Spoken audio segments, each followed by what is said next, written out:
Hello and welcome to another episode of This is Tattoo, a podcast about all things tattoo, hosted by me, Eric Ayala. How are you? I hope you're doing well. Today's episode is brought to you by Noises You Can't Control.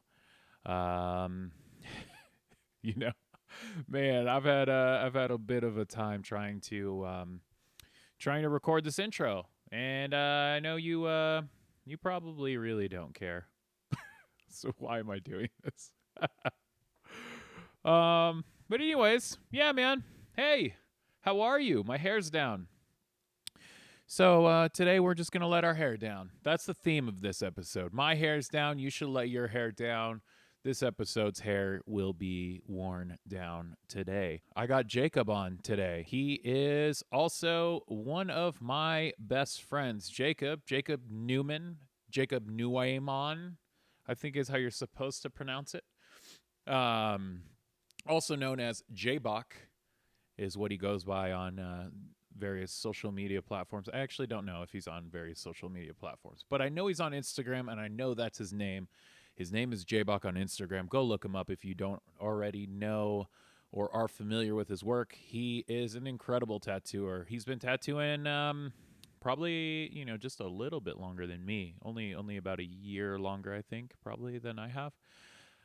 Which makes him the youngest in tattoo years. It makes him the youngest tattooer, tattoo. Yeah, I don't know, man. Do you know what I mean? He's been tattooing the least amount of time, okay? Why you gotta get all specific? Or why can't my brain think that you just understand what? Anyway, I'm not gonna even get into. You heard my last intro. I'm not gonna make this intro as long as that last one. I am sorry about that. But yeah, Jacob and I, we lived together and worked together for a little bit of time. I actually don't know how long exactly we lived together, but we worked together for about a year and a half, I think. And at that time, I think it was a very pivotal moment in both of our careers.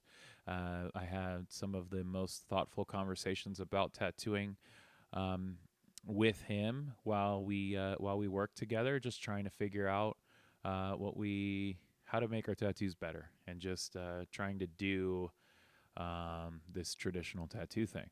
So he and I sat down and talked, and he's one of my best buds, and I was super happy to have him on, and I'm pumped for you to hear it. One thing you will notice is maybe our voices sound like a little bit down or whatever. We had an extremely long weekend when I went out to visit him. We fit like a week of activities into a couple days, and by the end of it, we finally recorded this podcast. I think we started about midnight, and my family was sleeping right in the next room over, so I was trying to not be too loud. Also, we were both just exhausted. So if our voices sound sleepy, we were. So I hope you enjoy this episode. This is episode 4 with Jaboc. This is Tattoo. Check it out. Jacob, you were one of my best friends. You are one of my best friends. I agree. You. That's why I say it to people. That's why I say it to every single person that I know. To everyone. Well, anyways, man, thank you for doing this. We're at your house right now, and this is pretty sweet. We got the WWF Heck yeah. video game going on in the background. Hopefully you guys can see that. That'd be cool. But yeah, dude. So how long have you been tattooing? Technically 12 years, give or take. Oh, dang. Okay. I started. Yeah, I guess you started before. Well, yeah, it's weird. I know it's a hard thing. I did my first tattoo in 2007. Mm-hmm. I think it was October 2007, so later in the year. Yeah. But I didn't get my apprenticeship until like 2009 or something like that. I could be wrong, but I'm pretty sure 2009. So you did you did house tats first? Yeah. Not a ton, but I regularly. I did maybe like one every couple weeks or something like that. Yeah.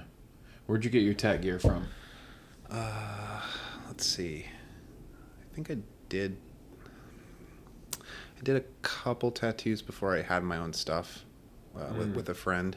Oh, like somebody had like stuff and they're like, Yeah. "Hey, tattoo me with Yeah. my gear." Oh well, it was like a friend who tattooed, Oh. who like helped me out at the beginning. Oh, okay. Yeah. And where was this at? I'm sorry. This was Where'd in, you grow up? Yeah. Sorry. I'm from California. I grew up in a town called Visalia, California. That's where I was born. I lived there until I was like 8, and then I moved out into like the country outside of town. But not too far from Visalia. No, Visalia. Okay. I consider Visalia my hometown. Okay. That's where I skateboarded all the time. That's where all my friends lived. Yeah. And that's where your friend was helping you try to get into That tattooing? no. I didn't get into tattooing. I got some tattoos in Visalia when I lived there, but I didn't get into tattooing until I moved to San Jose. Okay. Yeah. And how old were you when you moved to San Jose? I think I was 21. Oh, okay, cool. And you had gone to... Did you go to college? Yeah. Where'd you go to college at? I went to community college in Visalia. Oh, okay. I didn't know they had a community college. Yeah. It's actually, I mean, when I went there, it was a pretty good school. One of the top community colleges in the nation. Yeah, really cheap, you know? Yeah, that's awesome. No, I did like art stuff there. I did like printmaking and That's cool. painting. I didn't really do a whole lot of painting classes there. I did mostly like printmaking and like sculpture, and Yeah. got like my general ed done and all that. Mm-hmm. And then what made you want to move over to San Jose? I moved to San Jose to just get the hell out Yeah. of that town. I was fine at the time, but once I kind of traveled a little bit and realized like, oh, there's way cooler places out there. Mm-hmm. My parents really wanted me to go to college after community college, wanted me to go to Fresno State, and I didn't like Fresno at all. Yeah. No. I mean, no, it's great. Yes. Fresno. It's called that for a reason. Yes. I don't know that joke, but that's pretty funny. I did not come up with that. No, I did. I thought that was like some like So I checked out the school to appease my parents because they still wanted me to like live as close as possible. Mm-hmm. And I was like, I want to move not far, but So was the goal a few to, like, hours away. So I go ended to up school? In Yeah, so I moved to San Jose to go to school. Okay, I went cool. to San Jose State for like I think a year, and then I quit. Why'd you quit?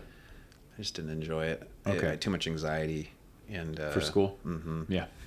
Yeah, I know. And I was in the art program there and stuff, and that part of it was cool, but I still had some like regular classes to take, and there's just a lot of pressure, and I don't know. I while I was doing it, I think I realized like, what am I doing? I don't really want to do this. Yeah, you're not really a school guy. No, and yeah, I don't know. It was just I wasn't doing.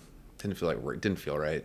I kind of came to the conclusion. I was like, well, I'm in the art program. What am I going to do with this when I graduate? That's hard. Yeah. And everyone and their mother at the time was trying to be a graphic designer, and that was back in like 2004, Mm-hmm. 2005. Yeah, because when I was in school, and then like Jeff was talking about that when we were over there. When I was in school too, graphic designer was like a huge thing that I think like if you were into art, that was like an easy way to, not an easy way, but just a way that you could like make money. The off go-to job for an artist or Yeah. someone who thought they were an artist or whatever. Yeah, for sure. It was, and they even told you, like they even mentioned in the classes that it's like oversaturated. Mm-hmm. Like they just like almost discouraged it. Mm-hmm. Like at least when I was there, it's what it seemed like. Yeah. You had already been getting tattooed then. I had just a few at the time. I didn't start getting tattooed until I was 20, I believe. Mm-hmm. And then I had some from my hometown. Mike Bennett, who is still tattooing, really good tattooer. I don't know where he's at right now. Last I saw, he was in the Bay Area somewhere. But he did my first couple, and then I got another one from some guy who was not very good. And then San Jose is when I started seeing good tattoos. Oh, really? Yeah. Okay. Because that's where some really good shops were at the time. And did you start getting any good tattoos while you were in San Jose? Yeah, when I lived in San Jose, I was working, while I was going to school, I was also working at a Borders bookstore. Mm-hmm. And one of my coworkers had a full arm from Adam Barton. Oh, yeah. and like you could see it from a mile away. Like, whoa, that is really cool. Like, you know, you look at it and you're just like, that's sick, you know? Yeah. And that was like the first time I'd met somebody who, when I saw it, I was like, oh, okay, tattoos can actually be really sick, you know? Yeah. Because, you know, yeah, I had friends who had tattoos. I see people, you know, in my hometown and stuff that had like full sleeves and stuff. But then I thought it was sick, you know? Yeah. But yeah, then when I saw it for the first time, like an actual, like, I was like, okay, like I need to get some of this, you know? So, yeah, I ended up making an appointment with him and getting tattooed by Adam when he was in between shops. He had like a private studio at the time in San Jose. What was your first tattoo from Adam? It was the skull on my arm, on my outer forearm. It was like my first like visible tattoo. That arm tattoo, yeah. Yeah, it was. I was super pumped on it, but I definitely was like a noob and didn't know. Like I remember when I made the appointment and stuff. I talked to him on the phone, like super, like you don't talk to your tattoo artist on the phone anymore, like but yeah, but no, it was normal back then, right? So I'm talking to him on the phone, make the appointment, and told him what I wanted to get. Made like a consultation, went to his house, talked to him at his house and stuff, and then made the appointment, and then like I can't remember how long. It was probably a couple month wait or something, or maybe more. And then I remember like a week before my appointment, he like calls me and he's like, "Dude, I can't work with your idea, man." You know? Really? Oh yeah. And do you remember what you were? Yeah, and I think about it now, and I'm just like, I had no idea. Like I gave him drawings I made and stuff because I was an artist or whatever, So I did that whole thing that they do, and it's like there's a reason why they have that joke sign that says no graphic designers or graphic designers pay double or whatever, Yeah. Yeah. Well, I did that. And it was like I drew like a weird. I really wanted like a vegan tattoo, like to like, but it was like I was drawing these like at the time I was drawing these weird like long-limbed creatures. So I drew like a long-limbed like veal calf or something like that. If I think it was something like that, and I wanted like on my forearm like these like long dangly legs and just I don't know, totally not his thing, right? Yeah. I mean, yeah, but he took the appointment and but then he like hit me up. He's like, "Dude, we got to figure something else out." So we ended up with the skull, and then we did like the little cow at the bottom, and yeah, I was really pumped on it. I still love this tattoo. It's awesome. I mean, what was that, 2007? This was I was living. Probably like 2006. Yeah. Probably. Maybe a little earlier. I could be right. Probably 2006, I'm guessing. Yeah, it's held up really well. It was before he worked in Santa Cruz. Yeah. How long was he working in San Jose? Do you know? If I remember, I mean, I know, I think at that point he was only there for maybe another year or so before he moved. Before that, I think he was at another shop kind of near the campus there, New School Tattoo, or I think is what it was called, and they changed the name. I think it's still there. I think Paco owns it. Okay. And I met Paco too at the time. He was really cool. Oh, he owned it. He wasn't working there, but I it was close to the campus, so I'd gone there and stuff, and like met him and stuff. He was a really nice guy. That's cool. Never got tattooed by him though. Yeah. Yeah. What was it like getting tattooed back then? Was it scary? Like that was your first like real... It was my first like real good one, where I let him draw it and do his thing, Yeah. The first few I got, they were all my drawings. Yeah. And they just like, yeah, sure, do them, And they probably would have done something cooler if I just let them, Yeah. And we all know that, but you got to learn somewhere. Yeah, right. Sick. Yeah. That's cool. But I learned a lot from that experience. Just that one time is where it clicked for me. I was like, oh, okay, I can just let you kind of not choose, but yeah, I'm just trying to do this thing. Okay, well, I'll just do this then, And he showed me some cool books. That was like the first time I'd seen a Dover book, which is weird. Like I'm this person who's in school, graphic designer, and I haven't actually I knew what they were, but I'd never actually looked through them before. Yeah, He's like, yeah, I like Dover books too, and I was like, oh shit. Like, this has like Like, what? so many poses of like teacups, you know, or Yeah. you know what I mean? And hands. And, Yeah. you know. Oh yeah, all the hands and Yeah. everything, man. Yeah. Yeah, it's pretty cool. Yeah, those Dover books are great for sure. Um, and then so at what point did you start realizing you thought maybe you could tattoo, or that you wanted to learn how to tattoo? Yeah. So the first time I thought about that was when I still lived back in Visalia. Oh, okay. But you know, I had no idea what to do or how to start. Mm-hmm. I'm always too nervous to talk to people about that stuff anyway. You know, I didn't. And the internet back then wasn't really. Yeah, you couldn't research that stuff. Really. You know, so I just didn't really. I put it on the back burner. I was like, well, I'll just go to school. Like, that was my plan anyway.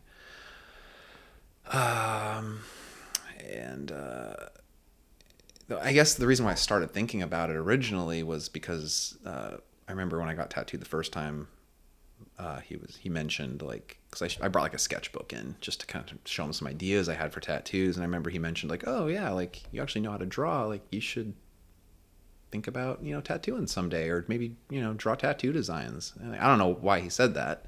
Yeah, have you ever said that to anybody that had a sketchbook? I mean, no. And maybe I'm a dick because I don't know. I don't know. Yeah. But I didn't really, you know, and he showed me some of the stuff he'd painted on the walls and stuff. And this was Michael Bennett. But then I just didn't really think about it that much. I did every once in a while, but like I said, I had no idea what to do, how to start. But then after I got tattooed by Adam, this is when I was like, oh, okay, like, it clicked, and I was like, and I saw his stuff on the walls and stuff, and he, you know, such a good painter, and like, just seeing all the skulls and stuff, and like, that is crazy, you know. So that's when I started thinking about it more while I was, you know, going to school and stuff.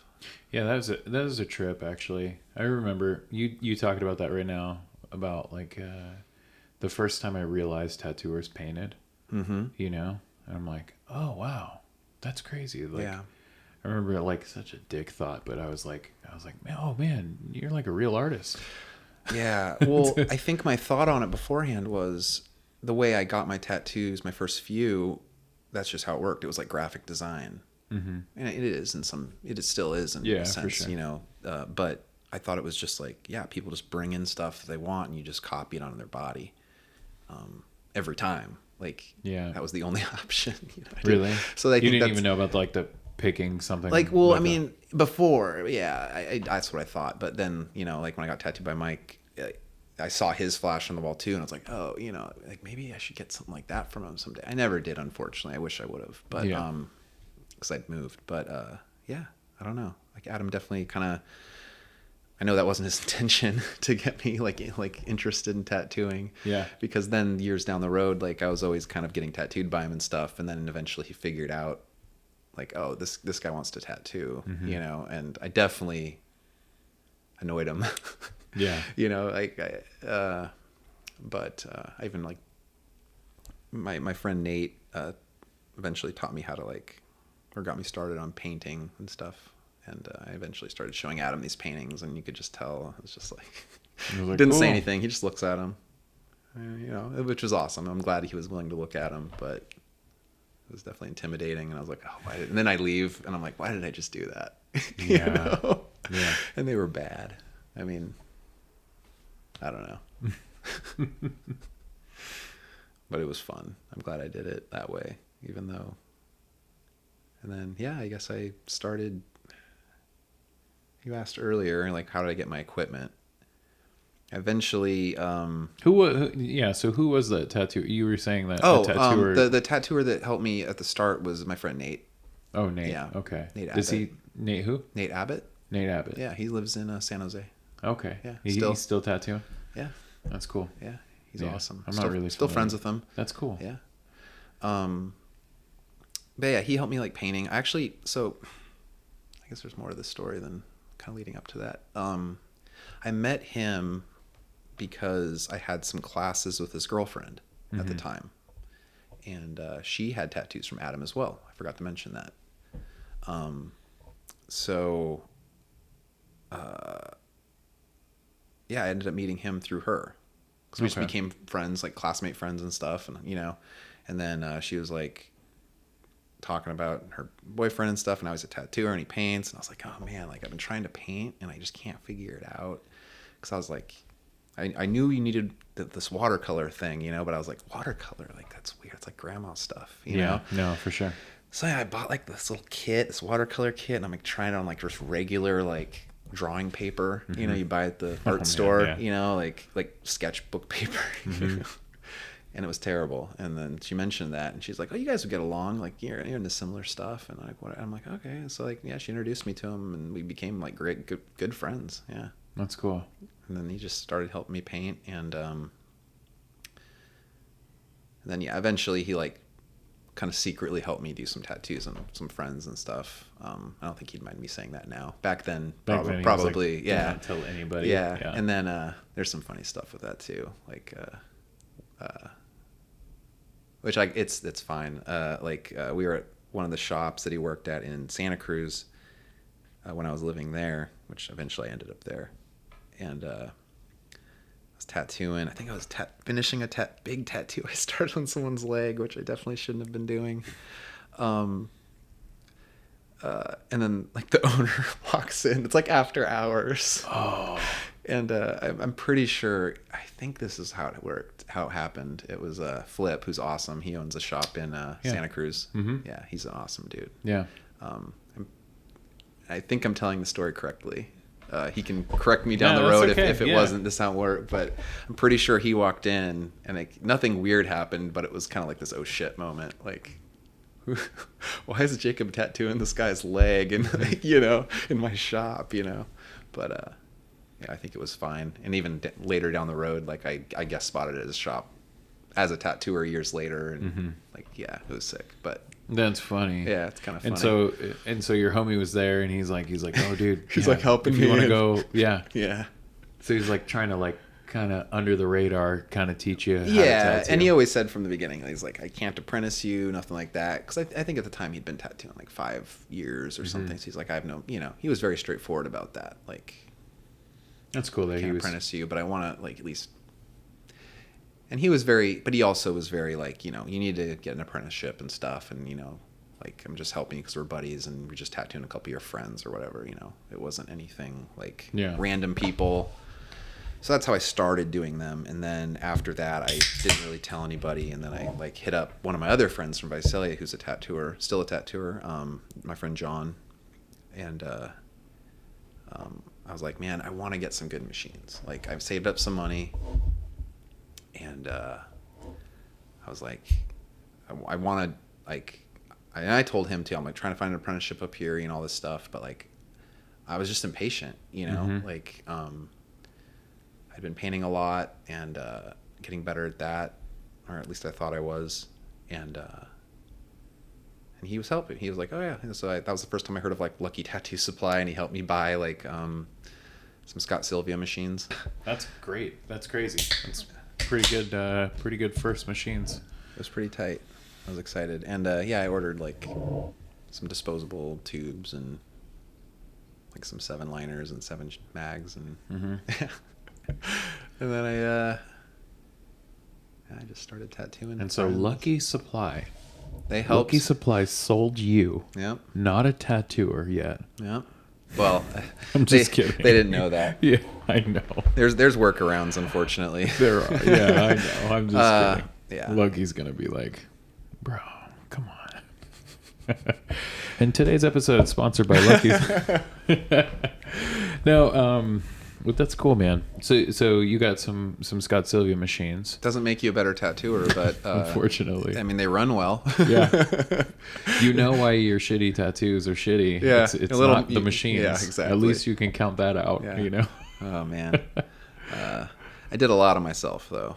Mm-hmm. Like before I did any more on people. So you were an apprentice at this point, and you're no. Okay. When I got the machines, I was not apprenticing. That's dang. I scratched out of my house for probably a year.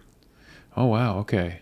So you're using your homie stuff first, and then I got my own stuff, and I started tattooing like friends, not like I don't think I tattooed anyone I didn't know. Because I wasn't, no. Yeah. 'Cause I wasn't like trying to charge people and So stuff. just tattooing, having fun. And I tattooed my cousin like a handful of times, Yeah. or a couple times, and I tattooed like, yeah, just like friends mainly. And then at what point did you actually get an apprenticeship and all that? So I was constantly looking for an apprenticeship this whole time, or like constantly, and it got to the point to where I started kind of feeling bad that I was tattooing. Mm-hmm.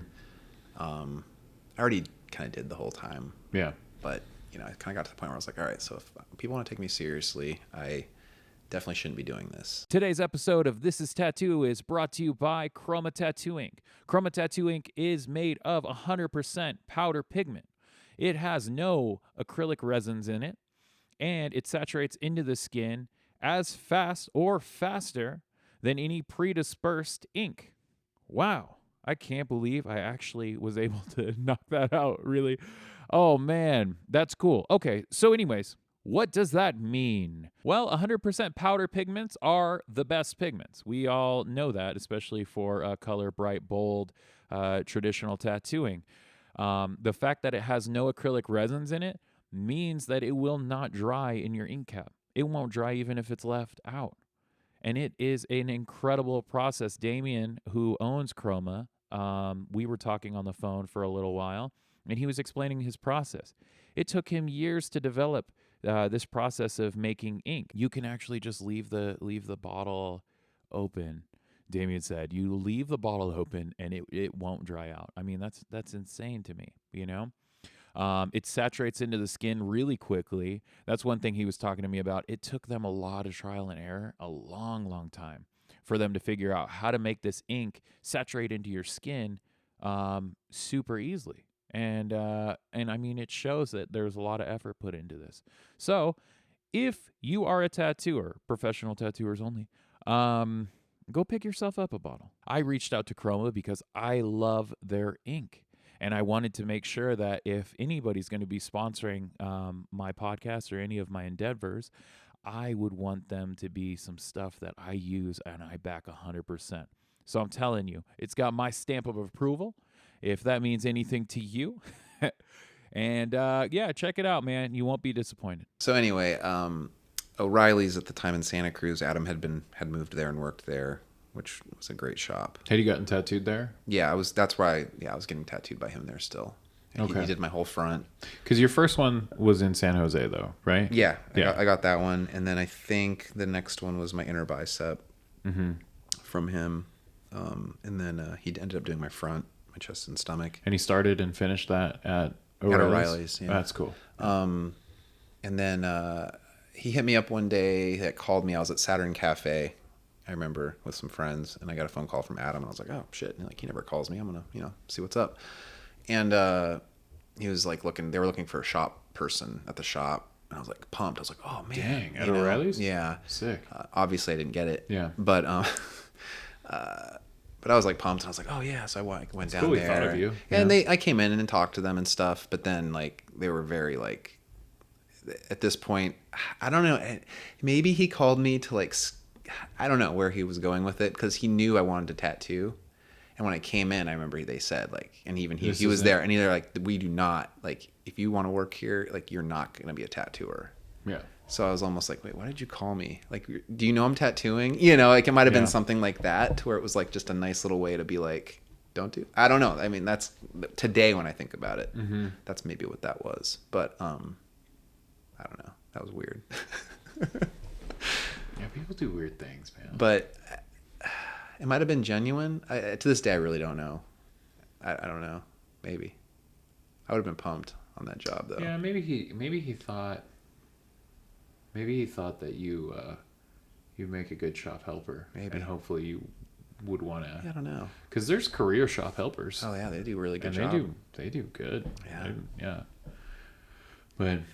But yeah, that was cool. But that's pretty funny though.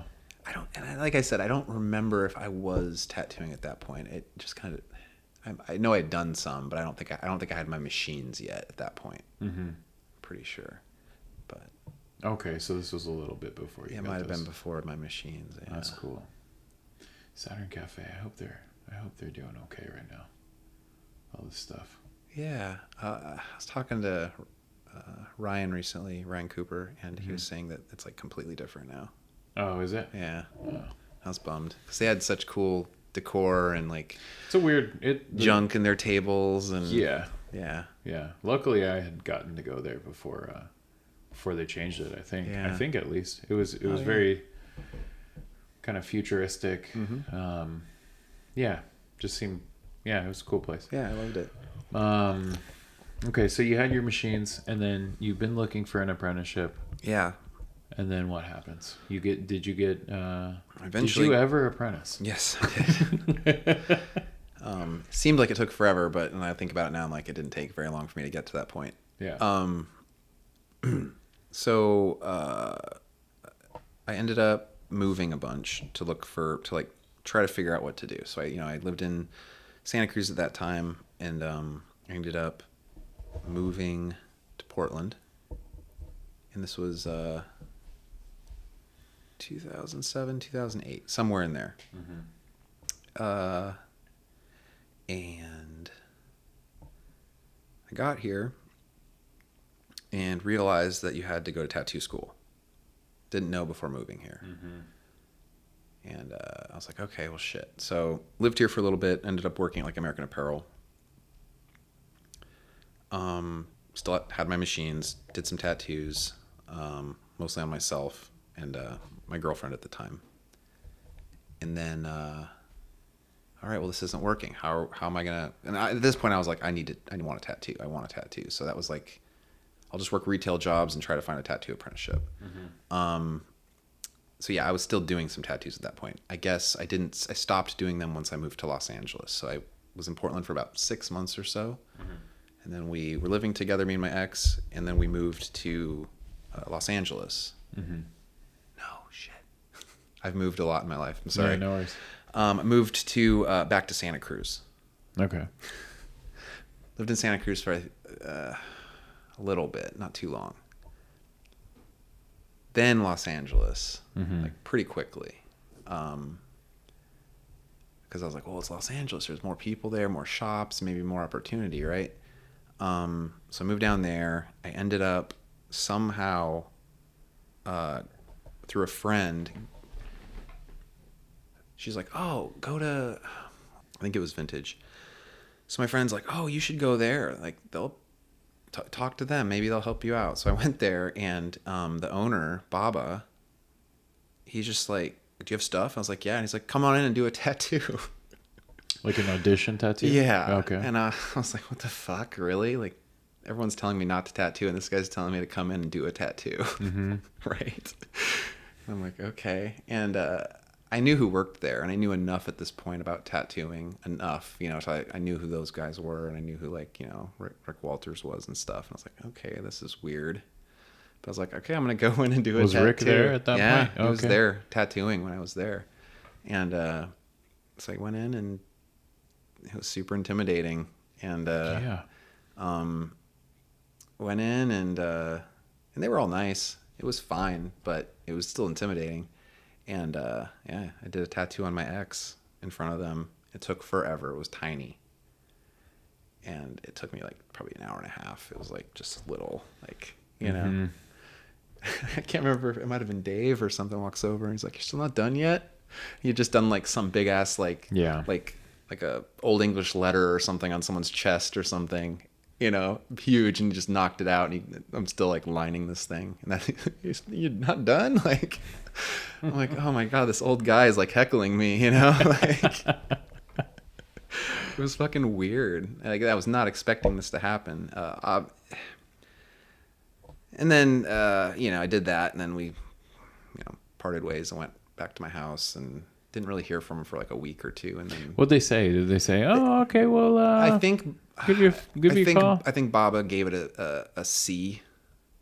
Oh, he like graded. He graded it. He just said it like that. I don't. Like that's like a. He didn't C. actually give me like here's a C. He's just like, yeah, it's like a C. I was like, oh, I mean, I don't do this, so. That's passing. I don't really know what I'm doing. From. Yeah. But yeah, eventually he hit me up and he gave me some weird offer that didn't really make any sense, and I actually didn't take it. Like 80% of the shop. No, it wasn't. It was just it. Like, I wasn't from Southern California, and it was like I'm trying to remember how it was. He was like asking me to like bring in a certain amount of people. Yeah. If you can bring in this many people a week, we'll teach you how to tattoo. But it was like a number of people that I was like, there's no way, unless it's just me every single day coming in getting tattooed by you guys, which I can't afford that. So, you know. Yeah. And I was like, well, that's not what I was expecting. Was that pretty quick? I was expecting to just go and like help for free and work and do stuff, you know. But yeah. It's fine. It still worked out for me in the end. Yeah. And then where'd you go from there then? So after that, we decided Los Angeles sucked. And How long were you there then? Just like maybe 4 months or something like that. Not very long. Where'd you find these, like, just like month to month? They were no, I'd like break leases and shit. Oh, okay. Yeah. It was Crazy, expensive. dude. Yeah. It was dumb. It wasn't dumb because like there was. What'd you do for there was work a path. in this time? Like, no, Worked, I know. like retail and stuff. You just got like a whatever job. Yeah, and like just mall stores yeah. and stuff like that, like clothing stores usually. Mm-hmm. Yeah. Because I had tattoos at the time. Like I had my hand tattooed and stuff. You know, and my knuckles. And what year is this then? 2009 at this point. Yeah, that's crazy. So like, yeah, I say I've been tattooing 12 years. It's like, it's kind of weird because like, it's like 11 professionally. Cause like that was the year that like I ended up moving to Bend, Oregon. Mm-hmm. But I found, so I think I moved from Los Angeles. Yeah. So I moved from Los Angeles because I was on MySpace and found this shop in Bend. I thought they were like, and they're a really good shop. But like, you know, in Bend, it was probably one of the best shops. And I was like, oh, this is sick. And it's in Oregon. And I did some research, and it turns out they had a school license for Oregon. Mm-hmm. So I was like, at the shop. Yeah. Like you could apprentice and then get your license. Yeah. Okay. And I was like, oh, that's interesting. So I got on MySpace, and you know, it's the only way I could contact them that send them a message. And I got a response back saying like, yeah, we have a school license, and something along the lines of like, we already have someone here doing it, you know, but you know, if you are interested and you actually want to come in and talk to us in person, you're more than welcome to. Mm-hmm. So I was like, I need to go up there and talk to them, you know, like, so pretty sure bought a plane ticket or something, flew up there, contacted them, like, yeah, I'm going to come in as soon as I can. Made an appointment to talk to them. They invited me into their house, like sat at their dinner table and stuff, hung out with Hawk and Allison, and talked to them. And I think I brought paintings and stuff. I think I mentioned I had done tattoos, but I was not currently doing them. Because I wasn't. At this point, I think I hadn't done a tattoo for a couple months. I was like, I put everything away, not doing them.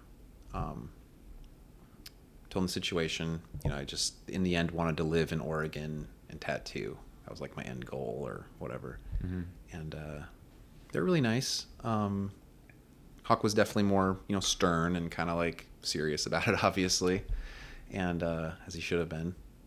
And they were like, well, you know, like, we can only have one person at a time, or there was some stipulation to it.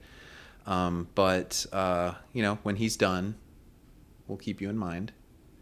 I don't know if they meant it or not, but I was like, okay, well, thank you. And I left, went back to the hotel, and it's like, all right, well, what are we going to do? And it was me and my ex. I think we were married at the time. What do we do? So we went back to Los Angeles, and it was just like, in my head, I'm like, I don't know if they were serious, but if they are, I should just move there.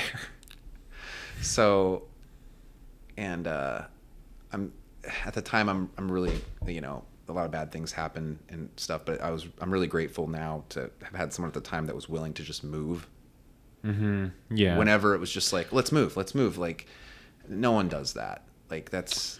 She was, yeah. It sounds like she was pretty supportive and like Yeah. was like, yeah. I mean, we'll do Yeah. whatever you need to do, Yeah. which is great. That's Yeah. crazy. Yeah. So we moved. We moved to Bend, Oregon from Los Angeles, like last minute. Just broke the lease. Got a U-Haul. Went up there. Got an apartment. Were you guys both working retail at that point then? Or? Yeah. Yeah, you guys were just finding whatever kind of job you could. Mhm. Yeah. Yeah. Cool. And yeah, moved up there. They didn't know we were moving up there, Hawk and Allison. They had no idea. And moved up there, got a place. I think like not even a week after moving there, I stopped into the shop to say hi. And they're like, Hawk was like tattooing or doing something, and he's like, "Oh hey, what's up?" And I was like, "Hey, just thought I'd stop by and say hi." And he's like, "You're still in town?" I was like, we actually moved here." You know? And he's like, creepy. And he's probably like, "Fuck, I have to give this guy a No, job." actually, I have to do it, yeah. You know, and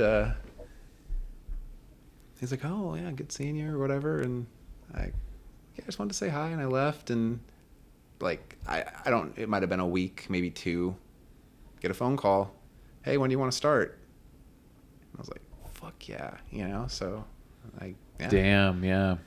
So in my mind, it is just me just forcing myself to just do that last move and just do it, you know? Yeah. Because I had no idea if he was actually serious or That's not. crazy. Yeah, you actually, yeah. So a lot of times you would just, you're like, I'm just trying to get an apprenticeship. Mhm. And so you were just like, I'm going to move over here. And then, okay, here maybe. I probably should have done more research ahead of time, but like I said at the But time, it was harder, dude. it wasn't Like, easy. Yeah. Now you could just like hit up a bunch of people on Yeah. Instagram or make some appointment. I don't know how you would even go And this about wasn't doing even it that now, long but, ago, yeah. too. I mean, really, No, it think wasn't about really. it. No. Like, it was way hard figuring it out. Yeah. Like, you literally just had to, like, meet people. Yeah. But, yeah, it worked out. It was great. And, That's crazy. Yeah. I didn't actually realize that it was such a fucking Yeah, it thing was- for it was you to even weird. get your damn apprenticeship. it took me a few years to, like, actually get, like, from... Yeah, probably a few years before, That's like insane. like painting Flash, like, learning to do that to apprenticeship, which is maybe pretty quick. I don't know. Because I think I started... I was, like, 25, something like that. Mm-hmm. Yeah. So yeah, I lived in Bend for a little bit. Worked at, excuse me, worked at their shop. Got licensed. How long was your apprenticeship then with them? Man, it was at least a year. Yeah. I mean, it's kind of hard to say. So, you know, I was there for a while. Hadn't done any tattoos. You know, he taught me to make needles, and we did. Oh, that's cool. You learned how to make needles. Yeah, I made needles for him and stuff for a while too. Like, Did he that not he buy could- any needles ever? He would No, always make he them. bought needles. Okay. But he actually used the ones I made, which was pretty cool. That's Yeah. really cool. Yeah. I remember him specifically saying he liked the tight sevens I made. Yeah, I don't know if I could do it now though. But No. Yeah. but yeah, he used them, and I used the needles I made too, and made pigment a few times, which was pretty cool. Yeah. Like a blender and everything. And then I think I got licensed after starting probably 6 months. So like I was a licensed tattooer after starting my apprenticeship with them. Like, I mean, fairly quickly. Yeah, but it wasn't like you could just. All right, see you guys later. I mean, Yeah. I could have, but I didn't. yeah, Obviously. But you didn't really know anything at that No. point. You were just technically licensed. Yeah, I mean, I was doing walk-ins and stuff though. Oh, you were tattooing. Yeah. Okay, yeah. Yeah. So you started out making needles, and then you. I mean, I didn't. I was able to do tattoos without my license because I was under the school, right? Mhm. Under the school license or whatever. Yeah. I mean, Oregon is just so Yeah, backwards with that whole it's thing. very different from. It's even hard explaining to people. Like, I had an apprenticeship, but these extra things. But yeah, once I got licensed, I was doing like walk-ins and stuff. But I had to like go out and find people to get tattooed because I wasn't from Bend. I didn't know Mhm. anybody. Yeah. So like I had to like they helped me like print like little postcards.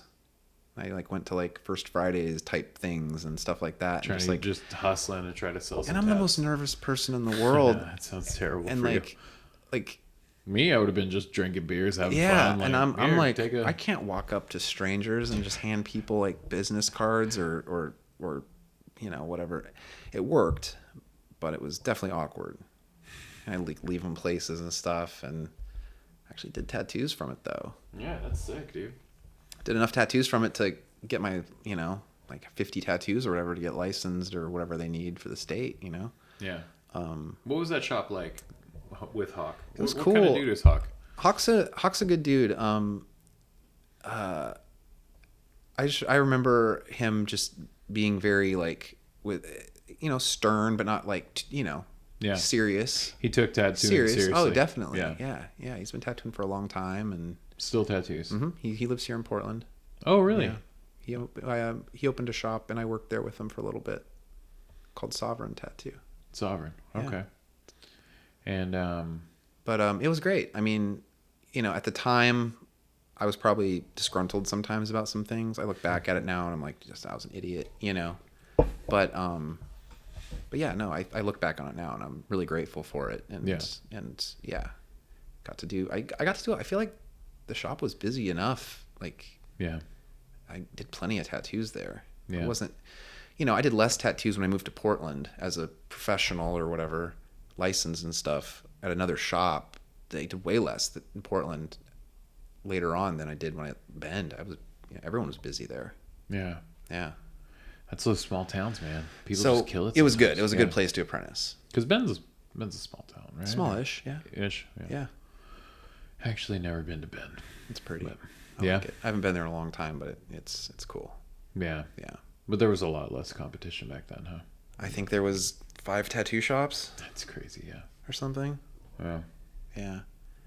And Hawk was, pretty popular there, I feel like. Mm-hmm. He was constantly doing big tattoos on people. Yeah. And man, yeah, there's some crazy stuff though. Like I have this one tattooing this guy's his upper back. He got his dog's name on his back. I think it was in Old English. And it was the first tattoo I did without Hawk being around for it. And I remember, I think I even called him and was like, hey, this guy wants to make this appointment. You're going to be gone. Is that okay? Sure, that's fine. I was like, okay. It's like the first big tattoo I'd done or that I was going to do without him around. And I was the only person in the shop during the appointment too. So no one else that worked there was there either who could help me. Yeah. So I remember it was a little nerve wracking, and it was a terrible situation, man. Like, so. He was sitting bad? Oh, dude, he was like, even to this day, You haven't. he's one of my worst sits ever. That's crazy. Yeah, and like I was licensed, but this was like early, and yeah, just jumping out of the chair. Like I had him like leaned over a chair like this, doing upper back, which might not have been. I don't know. I'd probably lay him down now, but yeah, he Upper just back, and he was like this. I think so.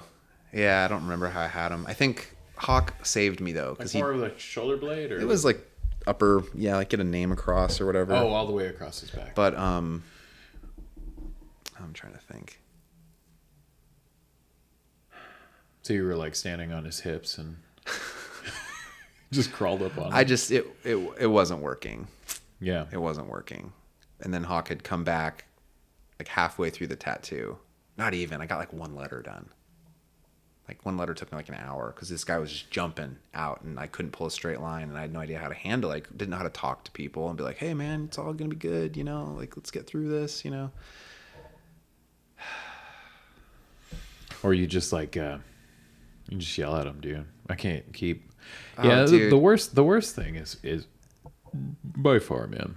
The worst thing is, like we were talking about, you're tattooing and you go to dip and they readjust or they move and you're like, and I'm brand new. like I gotta, yeah. And I'm pretty sure this guy knew I was new. I mean, I tried to disclose that to everybody I tattooed. I wasn't like the person that was like, oh, I've been tattooing 3 years. I couldn't do that. I feel like Walk-ins especially can smell the new Yeah, on you. they and can. They know they can take advantage. Yeah, of so I'm like, I remember I worked from right to left because I'm right-handed. So I got like, the name was Cosmos.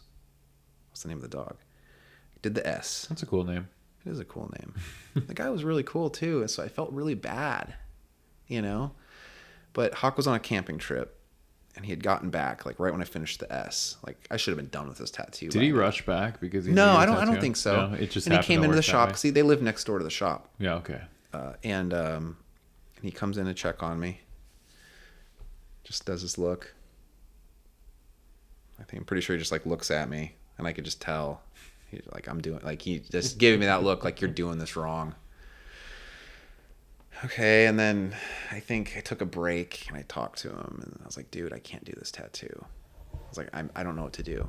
I need you to. And he had just gotten back from camping. Yeah. I'm sure the last thing he wanted to do was glove up and finish this tattoo for me. Right. But he did. Oh, really? He did Yeah. it. He like gave me some tips. Like, here, let's do this needle instead. He like, I think I was using a 7. He's like, you need to use a 9. Mm-hmm. This lettering's huge. Let me use one of his machines. Set up a 9. A little easier, but the guy was still just like jumping out of the chair, bouncing around, like not in. And he could tell it was like not just me. Mm-hmm. This guy was like acting insane. Mm-hmm.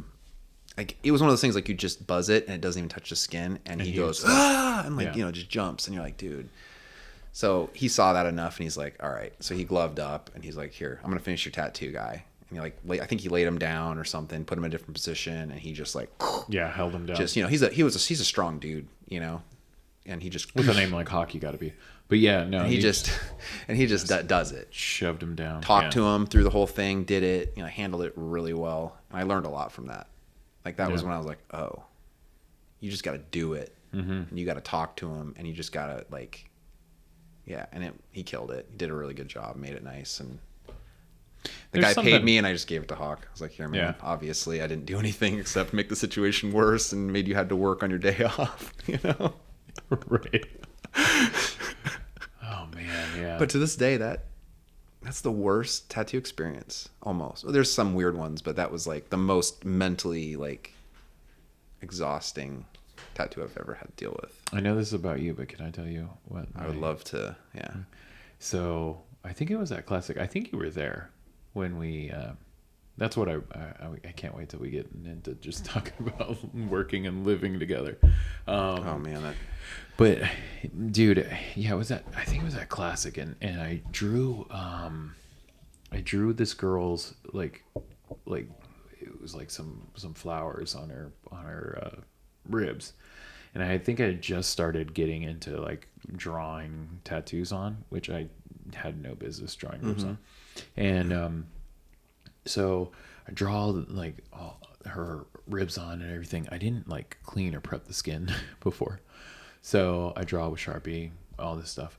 And I tattoo like a few lines on, and I go and wipe, and like all the Sharpie comes off because she like lotioned her body up before. you didn't even like, and I didn't realize. And then I was like, okay, well, I'll just dab it, And so then I like kind of like line some more lines and like dab it, and it's still all coming off. And I was like, okay, well, now I don't know what to do, because it took me like an hour and a half, 2 hours to draw it on. Yeah. And I had like a couple lines that made no sense without any of the Sharpie on there. Yeah. And that was that feeling, that sinking feeling you get in your stomach, that you're just like, oh, I just really fucked up, and like I don't know how to like. This is the one. This is where I don't get to tattoo ever again. Yeah, like after that's this literally. one. And I'm just tattooing and like drawing a little bit and tattooing it, and drawing a little bit and tattooing it. I don't even remember what it looked like, but it was, it was. But I know that feeling, dude. All right, so Hawk does this tattoo. What do you say about it? Oh no. Oh, I don't remember. I just know that I felt like I was in trouble, but I think he also knew that it was like, this is something you have to they had to learn. It was definitely like a. Glad I was there. Yeah, for sure. And I was definitely like at the time like I was definitely like, it felt like I was a part of their family, because like they lived next to the shop. I saw them all the time, him and his wife, So it was like kind of like a dad, just being like, this is, lessons, which is I think how it should be. Yeah, it should be. It is kind of like a father role. Yeah. But yeah, and I'm trying to think where I'm going with this. But yeah, that was the craziest one from an apprentice. The apprentice phase, I guess. And then where'd you go from there? So So from working with Hawk, how long did you work? So I worked there. I think I was there for about a year total, and then Hawk one day was like, "We're gonna move to Portland," and I was like, "Okay," and he's like, "We're gonna keep the shop here." I was like, "All right," and then I felt really weird about it because like I was like, "All right, well, I want to move to Portland," Mm-hmm. you know. So So it wasn't like an offer, like you. No, it wasn't. It wasn't at first. And he was going to open his shop, another shop in Portland, and keep his shop in Bend. And did he want you to stay in Bend and like kind of? I think so. I really don't know, Mm-hmm. honestly. But I pretty sure I just told him like, hey, that's been my plan. Like I want to move to Portland. This is like, feel like I still want to learn stuff from you, you know. So can I move to Portland as well? And yeah, he ended up saying yes. So I moved to Portland. At some point, I can't remember if it was like right when the shop opened or a little bit later. I don't remember. But part of it, the deal was if I moved to Portland, I had to go back and work in Bend still sometimes. And I ended up not doing that, and I ended up getting fired. Oh, really? Yeah. I did it, but there was one instance where it just wasn't going to work for me. I didn't have appointments or anything, and it was like snowing, and I don't know. The situation was just weird on my end, and I wasn't willing to make it work, and yeah, which is fine. Yeah, he's like, I gave you all this, man. Yeah, I understand. I understand. Yeah. It was weird. My life was really weird at that time, so it was kind of not. It's funny how we like look back and we realize that, you know. Yeah. Like, yeah, it wasn't like it was a pain in the ass, but it wasn't that. I mean, I think about how much I've traveled and just driven before, you know, around to do tattoos, and now I'm thinking like, yeah, it wouldn't have been. I didn't know. Yeah. You know, when it's like, oh, drive 3 hours to do some tattoos, it's like back then I'm like, oh, why? You know, like I'm here. Like let me just do tattoos here. Yeah. Because I wasn't busy with appointments. I was just doing like walk-ins and little last-minute appointments, you know, on people I'd meet or whatever. But yeah, I ended up leaving because of that. But what year was this that you left? 2000, sometime in 2010, because I was only with them for like a year and some change. Mm-hmm. But in that time, I got licensed, got to work at an actual tattoo shop. Yeah, learned a lot. Learned how to scrub tubes. yeah, great. Now that everything's disposable, like it's great that we learned how to scrub the shit out of tubes. So much of that shit in my eyes over the years. Mouth, and I wore glasses too and everything. And I think I even wore a mask. Just terrible. So gross, but yeah, very grateful for all that though. Like it did a lot for me. And yeah, I knew when I was scrubbing tubes, at least I wasn't getting fucked with when I was scrubbing tubes. Yeah. So I always took solace and I'd go back to that clean room and if somebody wanted to mess with me, at least they'd be like, no, he's scrubbing our tubes, dude. Don't mess with him right now. Yeah, people are a little nicer to you when you're scrubbing their tubes. Yeah. It's weird. Did you get paid during your apprenticeship? Did you get paid to scrub tubes? Yeah, no. Me neither. Dude, there's so many. Yeah, no, people get paid during their apprenticeships. I didn't get paid anything. Me neither. There. No, I didn't get paid shit. I had to work every single day. But anyways, so then from there, from getting fired or let go. I'll say fired. It's fine. So from getting fired from a hawk shop, where'd you roll to then? Went to. I think I was only out of a shop for a week. I found so my portfolio at the time sucked. You know, I only at that point probably got to do like 5 what I thought were cool tattoos. Everything else was just like stuff in my portfolio that like I had to put in there because it's all I had. I'm trying to remember if I even hit how many shops I even tried going to. I think I only ended up going to one. There was a few I was looking at, but in my mind they were just there's no point. You know, like I looked at like historic and I was like, there's no way. Like I'm too new. They would just not laugh at me, but I just didn't even want to. It's just a waste of time. And I knew it was a waste of time. Yeah, I knew. I was not cocky. Like nobody's probably going to be mean to you, but just no. Like, I was. Yeah, like, I knew I didn't know. Like I knew I could do tattoos. It's good that you had that self-awareness. But I knew that they weren't. I looked. You know, you look at their tattoos. You're like, oh yeah, there's no way. Like I'm not there yet. Yeah, That's 5 to 10 years down the road, you know, or whatever. Right. I ended up going to a shop called Electric City here in Portland. Mm-hmm. I really liked the tattoos, and I found out it was just one person working there. Mm-hmm. I was like, oh, well, maybe, like from the pictures, like, you know, the shop's big enough to have more than one person. I was like, oh, I wonder. So I went in just to see what it looked like, check it out, and I mentioned to him, I was like, yeah, I tattoo, and I'm looking for a spot. He's like, are you licensed? I'm like, oh yeah, I'm licensed. And he's like, well, do you have a portfolio? So yeah, we made an appointment, and I showed him my portfolio, and I told him, I was like, I'm newly licensed, like within the last year, you know, like this is all I have for like stuff I'm willing to show people. And he gave me a shot. His name was JD. Mm-hmm. Cool dude. Worked with him for, I think I ended up working there for about 2 years. And that was just the 2-man shop? Yeah. Yeah. It was just us two. It was cool. Was that the one where I think you described what the shop was like? It was really small though, right? It was pretty small. It was very like kind of lots of wood, kind of old timey looking. Mm-hmm. But it was cool. Did it have that? It was that the shop that you worked at with the split door, or was that different? Was that a different shop? Split door. With the No. door that like kind of opened the top half of the door open. Oh no, that was Was that in Santa Cruz? that's Flip's shop in Santa Cruz. Oh, that's Flip's That's shop. Eights and Aces. Okay. That shop's really small. Yeah. Really cool. I love that shop. When did you work there, or did you? I just guest spotted there. You guest spotted Yeah. there. Okay. Yeah, years later after I embarrassed myself in front of him tattooing at his shop. Yeah. Yeah. That's cool. He's always been cool though. I Well- haven't seen him in years, but yeah, Flip's awesome. Yeah, that's awesome. But where were we? Oh, JD's shop. So I worked with him for about 2 years, and then ended up going through divorce. So at the time, I was busy-ish, you know, but not busy enough to be like. I wasn't busy enough to be set on staying in Portland at the time, and just because of things that were going on, I was just kind of like, I need to get out of here. I want to do something else. And that was that gal that followed you Yeah. around and Yeah, exactly. Yeah. And like I said, I'm very appreciative of that. Like, not yeah. That's sweet, man. That's But yeah. so it didn't work out. So ended up moving. Telling JD, like I just told him what was going on. Like I'm going through all this stuff. Like I don't know what to do, and I've always kind of dealt with stuff pretty poorly.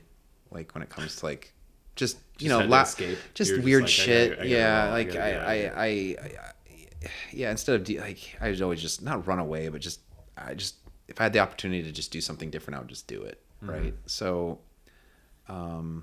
that's how I ended up meeting you. I talked to my cousin who lived in Las Vegas at the time, and she connected me with her boyfriend at the time, who connected me with Shane. I ended up talking to Shane on the phone. Man, so much talking on the phone, man. Like no one does that anymore. I never call anyone I don't know.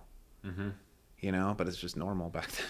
That's how I got my job. That's how I got my job at Classic too. Yeah. So I talked to Shane on the phone, and he was like, "Oh, Tom says you're a good dude, so I vouch for it." And I didn't know Tom, Yeah. yet, but so I was like, "Okay, cool." So I have this job that I can just move and start working at Classic, So I was like, "All right." So I put in my notice with JD, and you know how it is at shops. You put in your notice, and they're just like, "Oh, when's your last tattoo?" Okay, that can be your last day. It's like you don't.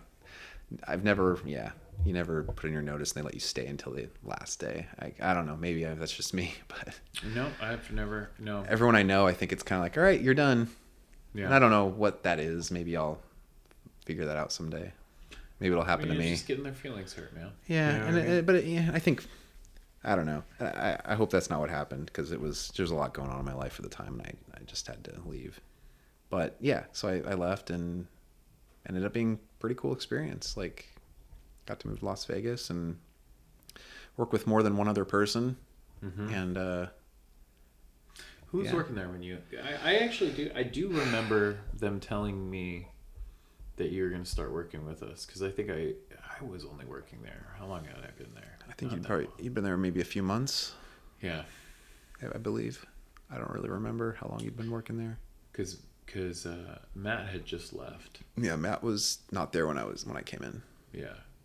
I think I took a station or something like that. Yeah, I think you took Matt's station. Yeah. Because when you got there, was Ross there? No. I took Ross's spot. Ross had moved to Arizona. Yeah. So it was me, you, Bernard, Mm-hmm. and Caleb. Mm-hmm. And that was it. Just right? 4 people. Yeah. Yeah. There was like always an empty station. Or no, wait, there's 4 stations, right? Or was there 5? There was 4. Four. It was like Because there was 3 on one side and 4-person shop. The drawing desk, and then the that's one right. on the other side. Yeah, it was us 4. Yeah. Yeah, you were in the front station. I think I got, at the time I was at the back station by the bathroom. Caleb was in the middle. Yeah. Bernard was in the Bernard big station. was on the back side. Yeah, that's right. Yeah, that was cool. Yeah, that was funny. Yeah, when I went there, because I had started just a few months before, and going into that shop, it was everybody was just head down, headphones in or whatever. Like, Not talking. Nobody talked to each other. And then me, like, nah, I can't have that. Yeah. I can't work like that, dude. We all have to be buddies, or I can't be here, you know. So then I started making everybody talk and hang out, and then I feel like I started feeling comfortable, and then Matt left, and Matt didn't like me, I don't think, at all, because our personalities. I don't think he liked a goofy dude at all. I don't know him at all, but I've only met him once, and that does not surprise me. Yeah, he's like a very serious dude. Yeah, it's awesome. But I mean, yeah, great tattooer, but yeah, I think the shop was like, you know, because Bernard and Caleb and I, we were like hanging out, and it was cool. And then I heard you were coming in, and I was like, damn it, you know, because we had this great thing going. Yeah, I was like, the vibe's like finally okay, you know, we're gonna throw this like next dude in, and then you came in, and what was your first impression of the shop? What was it? Oh, nervous as fuck, obviously. So before I came in and started working, I'd come in once when my first impression of the shop was actually probably a few months prior, before I even worked. Ross was still there. Yeah, I wasn't. Yeah, I want to say Ross was still there when I first came to the shop, and then Caleb was there. So I'd met Caleb before I ever worked there. Mm-hmm. I came in like nighttime. You know, it was an open late shop, obviously. I was like, oh, this place rules, you know. So then when I got the job there, I was like pumped. Mm-hmm. Still nervous because, yeah, new shop, you're always nervous. Yeah, it was cool. We had like original Eric Mosky stuff, right? Mm-hmm. Yeah, that's why it was named Classic. Shane worked with there Eric. There was some stuff in like the front lobby. Yeah, yeah. But yeah, that's cool, man. So you had met Caleb already. Mm-hmm. Yeah. Yeah, it was cool. I took Ross's spot. And I remember like the first moment, like we met. Do you? I actually don't remember meeting you. I couldn't read you. I feel like I couldn't read you because I don't remember meeting you actually. I mean, we hit it off pretty quickly. Yeah. But you couldn't read me. You thought? I just couldn't tell. But I don't know. Not like anything bad. Just kind of like, I don't know. I was like, oh, this is. I was like, this is the tough guy. This is the guy that I don't want to mess with. Tough guy? Yeah. Oh. But then quickly I was like, oh no, probably within a day. Just because I was big. Yeah. Well, I don't even know. I think you were just kind of solemn when I came in that day or something, and I just kind of got that. I was a little worried. I was worried. Yeah, I definitely. I could tell. I could tell now that you tell me that. I definitely felt threatened because just the vibe. Mm-hmm. You know, like I was like the vibe's sick right now, dude. We're gonna throw somebody else, man. I don't want to screw up this vibe. Yeah. You know.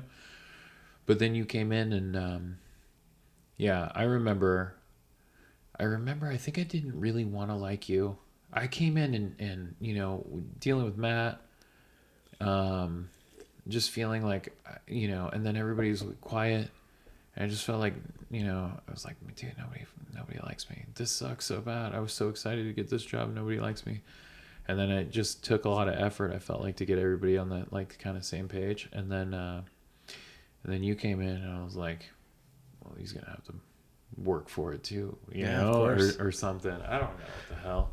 But then like I remember, it was pretty quick. I think it was like within the first day. I was just like, you know, fuck it, dude. This is my friend. Yeah.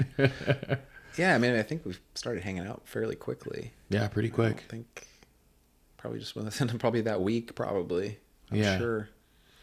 Because I think at that point, I was I single at that point? or was I still? I think you were single. Yeah.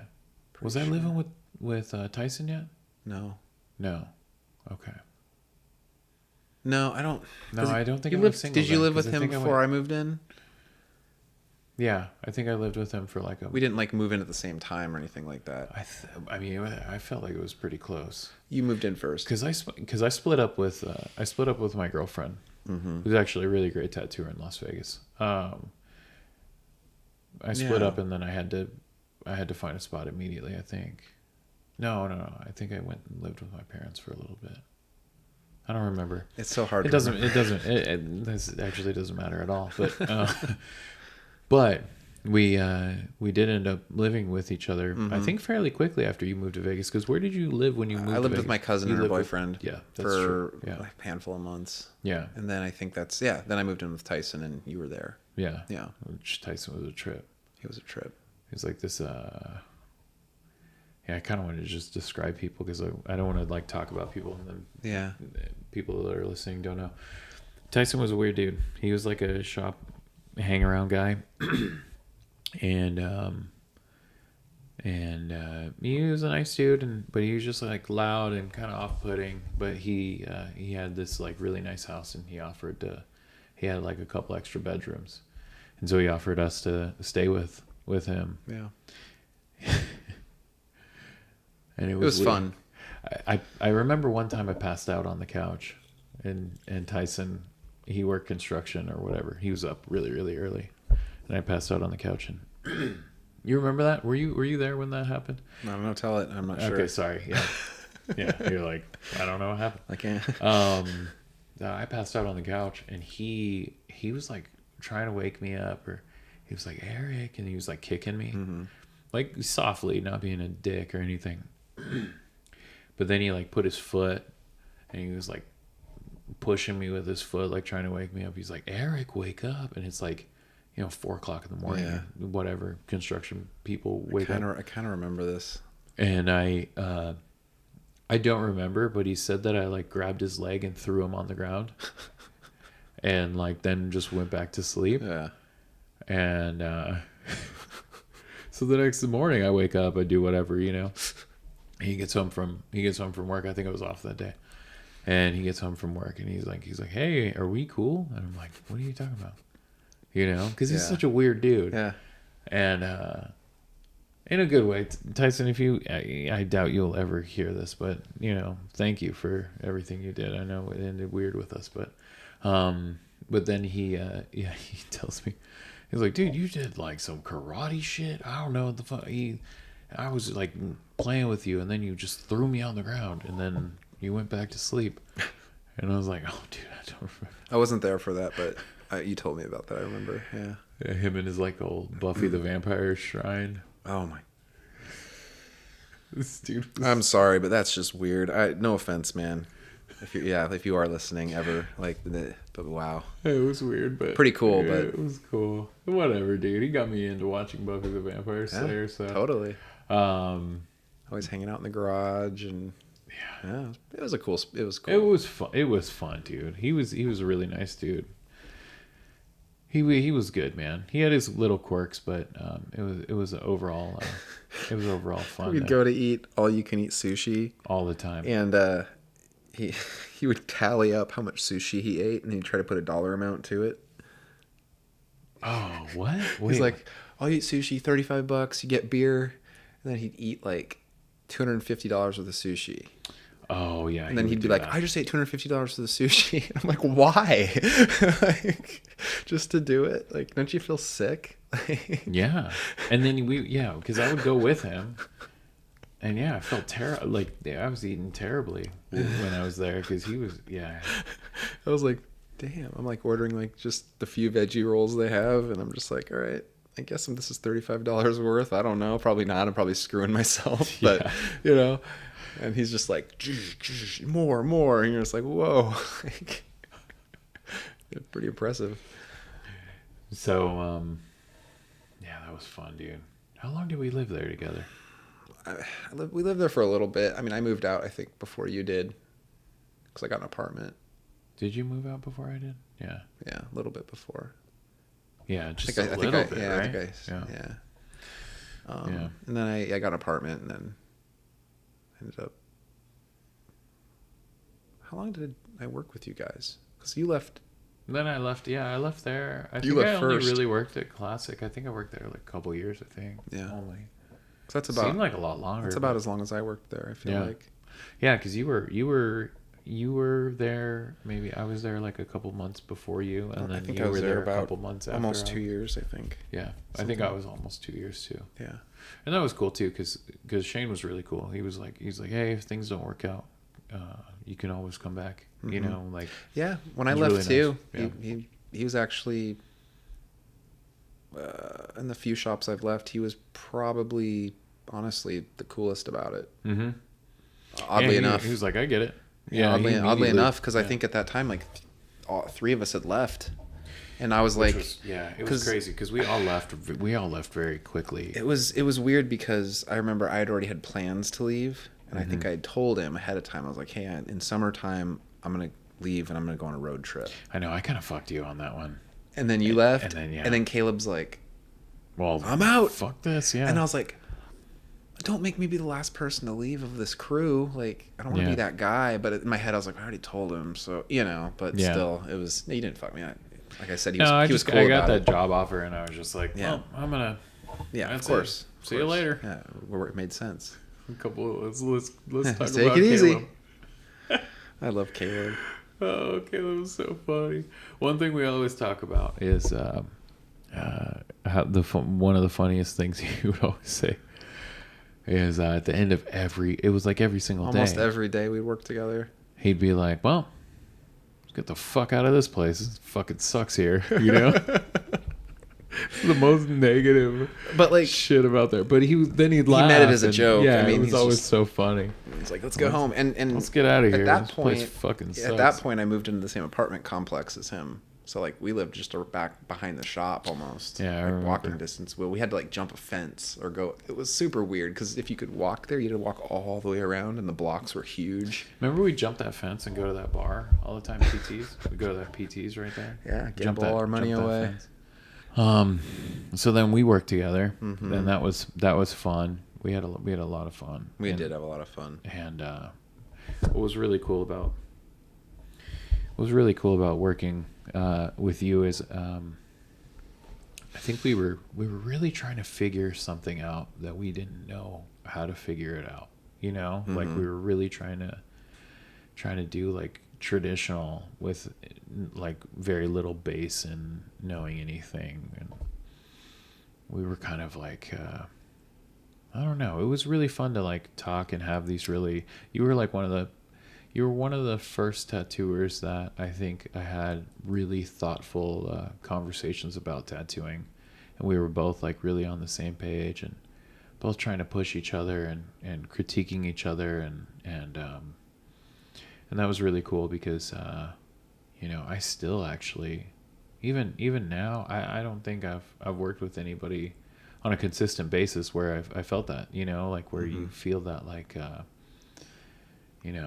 like I've definitely worked with a bunch of people that really really love tattooing, but that openness and that comfort to be able to, like, we would critique each other's stuff and in a very productive way. Yeah. And I always thought that was I always really appreciated that with you, and I hope one day we get to work again together. Like, that would be a lot of fun. We probably will. I bet you. Yeah. Yeah, no, that was great. We always got to pick each other's brains, and I know, that was fun. And we didn't know. Tell each other our tattoos sucked, and yeah, that was another. We were Did very that for a while. self-deprecating. Yeah. Like, you would verbalize a lot of the stuff that I would think, and that was I appreciated the shit out of that, because you would always be like, yeah, like I'd be like, man, that tattoo was sick, dude, and you'd just be like, no,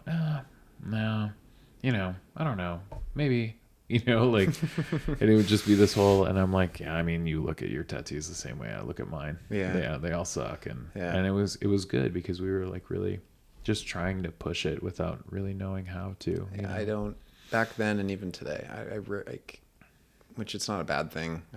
Clients hopefully don't take this the wrong way, but I'm never happy with my tattoos. Yeah. I think it's a good, That's, I think, one thing that has been pretty consistent with this podcast, at least. Everybody I've interviewed, they all say that exact same thing. And then, the end goal is that the client loves the tattoo, and they always do. But yeah, I don't have to love it. No, it's not my tattoo. Right. I just gave it to him. Yeah. Yeah.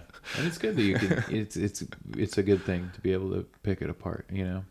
It's what makes us keep wanting to do it. Yeah. Yeah. Because if you're like, well, it doesn't get better than that. If you feel like, well, no. If you feel like this is the best I can be, or that was the best tattoo I've ever done, then you're done. Yeah. Why are you still doing it? Yeah. Why? Yeah. What's the point? How are you going to go in tomorrow and do another tattoo if the one you just did was the best tattoo you ever did? Unless you think you can do better than it, then that's cool. But no, that's usually not the case. Yeah. It's, I don't know. Yeah. Yeah. Where were we? So we were talking about leaving Classic in Las Vegas. Yeah, you were leaving Classic. I was leaving Las Vegas altogether. Mm-hmm. And then Caleb was going to Idaho. Yeah, Caleb went to Coeur d'Alene. Yeah. I miss working with him. It was a lot of fun, dude. He rules. Yeah. I need to talk to him more. Yeah. I'm gonna text him after we're done. Yeah, you should. What was I gonna say? Vegas was cool though, because for me it was like going from, working just in Oregon really at tattoo shops, being fairly slow as far as like getting clients and stuff, barely scraping by. Yeah. It's hard to support myself. Going to Vegas and then being like, oh, I can actually like live by myself if I want to. I can have a car payment and stuff like that. That was kind of cool. I mean, I felt like an adult. Yeah. I didn't feel like a little kid tattooer anymore, even though I probably still was. But do we do conventions?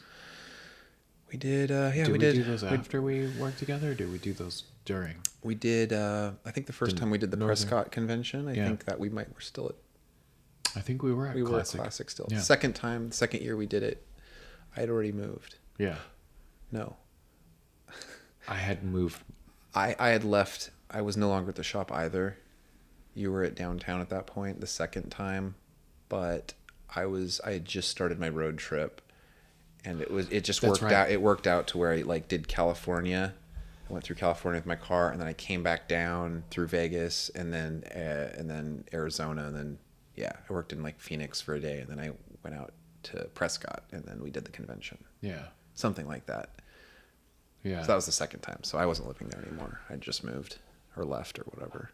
Was it the first or second convention that I got kicked out of? Was it the first time or the second time? Was that the one where we brought Mitch with us, or was Mitch not there yet? Yeah, because that was Mitch. Remember. Mitch came the second time. Yeah, I think maybe it was the second time. I didn't get kicked out of the convention. I got kicked out of the casino.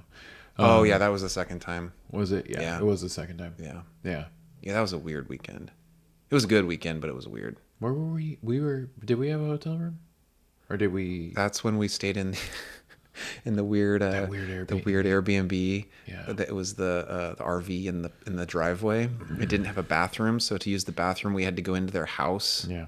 And then there was and they had to be there. Yeah, and then there was like all that like stuff all over the walls, and we were like, this place is really creepy. It was like all a bunch of religious stuff. It was super religious, and which I'm religious, and it still it was overboard. It was overboard. Yeah, it's weird when religious stuff freaks me out. I'm like, okay. Well, I mean, me too. I mean, I grew up that way. Yeah. Like I have like more Jesus tattoos on my body than any other thing. Yeah, your whole front. And I think I have like two. My back. Oh yeah, my back as well. We got both. You got Jesus on your back? Jesus on my back and my front. I've thought of. Okay, that's cool. Maybe I will do that. And I have a Jesus tattoo from Joe Nickley on my leg too. Oh, that dude's great. Yeah, he rules. Yeah. But yeah, that was weird. That RV, and remember they left snacks.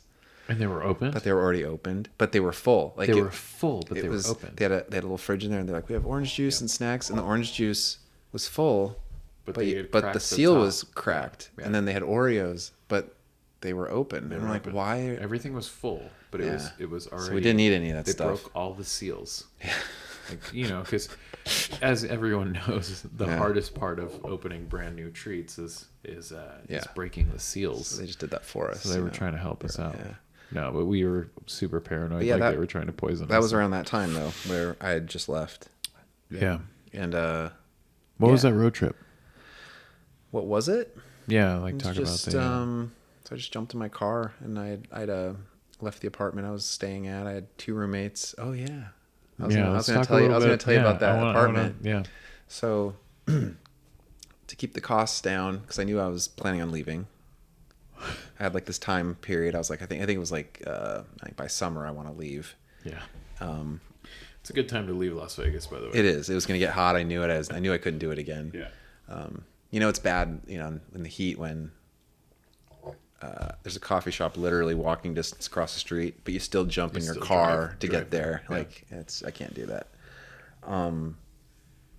Yeah. So I lived in this place. The apprentice at the shop at the time needed a place to live, so I was like, "Oh, you can come and move into my place." I had a 2-bedroom apartment, and I was like, "If you have any friends that want to move in too, just let me know, and I'll see if they're cool, and I'll let them in, and they can stay here or whatever." Because I was just trying to save money. Yeah. And but little did I know, not having a place to live, you save a lot of money. So it's not like I really needed to do that. But so I ended up I had like a bed in the living room, and they lived upstairs in the bedrooms. But they would always like stay up. They were young. They were like, what were they? They were like 19, 20. 20. Yeah. Yeah, maybe. I don't think they were even old enough to drink. I don't think Miguel was old enough to drink. No. And yeah, so they would always stay up late and have people over and stuff. So I was like, fuck, I can't sleep in the living room. What am I gonna do? I should have thought about this more, Yeah. And I was like, oh, the closet under the stairs. Yeah, there was a little Harry Potter closet. And I so I cleared it out, and I bought like a twin size mattress, like a little like roll up mattress or whatever, and those started coming out. I bought one of those, put that in there, got like my little record player, put that in there. My dog would sleep in there with me. Yeah. And that was my bedroom. And the thing you have to understand that Jacob too, at this time, you had what was your car? I had a Dodge Challenger. Brand new Brand new. one. So he had this like Dodge Challenger, like brand new, right when the Challenger, they just re-released it, right? Like a couple years. I had like the after that. newest model at the time, but it was it was like the 3rd year that they came back or whatever. So it's like this really like head turning car. It was a lot of fun At the time. Now I look at them and I'm like, no, I know. Like, but I was I mean, like a thinking? lot of people would look at us like we felt really cool riding in that car. totally. But then you get out of your car and then you go through this garage and then you crawl into your closet to sleep. How long were you in that closet? How long was I in the closet? At least a few months. Yeah. Like 4 months maybe. It wasn't even like a couple weeks. It was No, like, because those kids were paying my rent. yeah. That was kind of the deal. I It's was just like, so funny. I lived there for basically free. I think I just paid the utilities.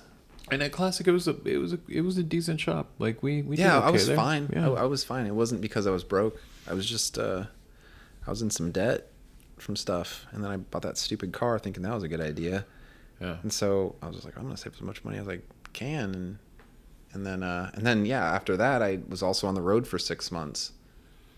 Just had a car payment. That's it, and like insurance, Yeah. car insurance, and that Let's was talk it. real quick about the road trip we took to Portland. Oh jeez, yeah, that was we were still working together. Yeah. What was that? What was the name of that book Eli put out? The Great Unknown. Great Unknown. Yeah. So he had a book that he came out with. A bunch of people painted flash for it. And we decided that we wanted to go up to the little party they had for it. So we had 2 days off together, and We drove. We miscalculated how long. I think we did, yeah.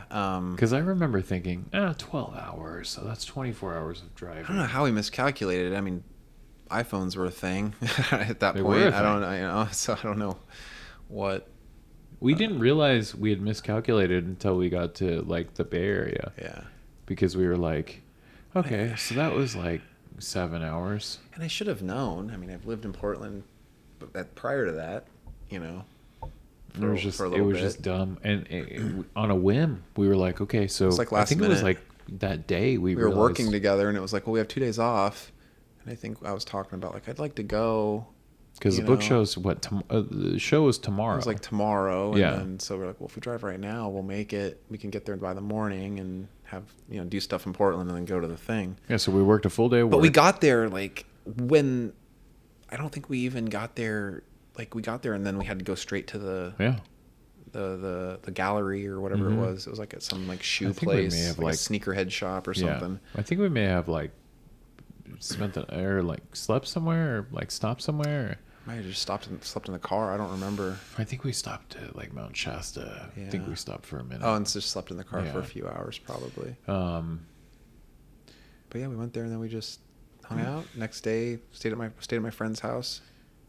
yeah, we stayed at your friend's house. Yeah, and then that was when I had that experience, the ghost experience. And then the next day, yeah, we went to Dots to get brunch. Let me talk about the ghost experience real And get quick, 'cause mimosas. that's interesting. Yeah, please. So we went to some bar and the Blazers were playing.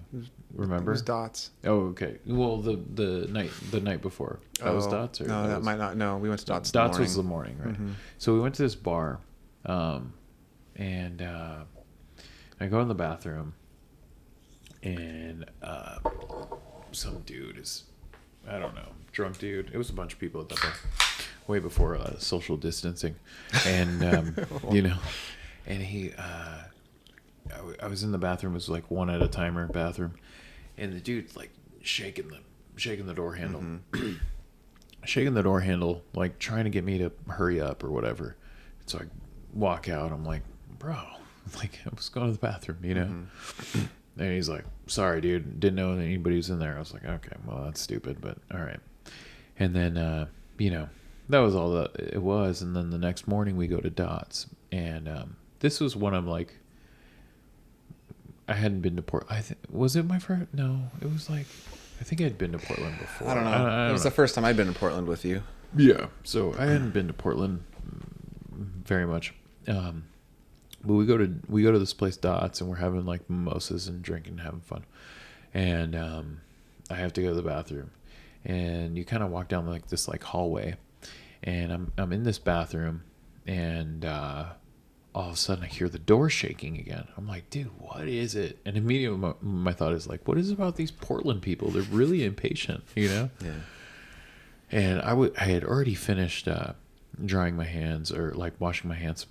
So I'm drying my hands, and then the door starts shaking like somebody's like trying to. I'm like, dude, are you serious? And so I grab the door handle, I swing the door open, like gonna catch the dude, and yell at him. Yeah. And there's nobody there. Yeah. And I look down the hallway, there's nobody, Yeah. And then I was like, oh shit. Yeah. And then I just got this creepy feeling, and I ran back to you guys, Yeah. and then I tell you what happened, and then everybody's like, "Oh yeah, Portland's super haunted," and like. And I remember you like made an Instagram post or something, and you're like the most haunted bar in Portland or something like Did that. I really? Yeah. I probably did. Yeah. Like just a joke. I'm like, well, I mean, if what you're saying is true, I mean, yeah. It was. I mean, that was a creepy ass thing to happen. And then one of the dudes that was roommates with your friend that we stayed with. He was talking about getting raped by a ghost. So yeah, That's crazy. And then I found out about so that happened. Then I found out because you had to go like to some storage unit or something to get some stuff, and so I just hung out with all these crazy people talking ghost stories and stuff. Oh, is that where you guys played cards? Yeah. So then we went over to. They were like, dude, did you know you can drink alcohol inside of a convenience store? And I was like, no, you can't. And they're like, dude. And then they took me over there, and we're like playing cards in the It was grocery store. I can't remember what they called that place, but it's not there anymore. But that was it's on Belmont. Yeah. Southeast Belmont. I actually don't remember what we did, and then we met up with you. Yeah. And then we went back home. The long ass drive. And then we drove straight back, and I drove both ways because I was like, I don't want you driving my car. You didn't want me driving it. So I drove 18 hours both ways. We stopped in Tehachapi. Yeah. Because I remember, because I woke up in the middle of the night and I see like the blinking lights from those the windmills or whatever. Yeah.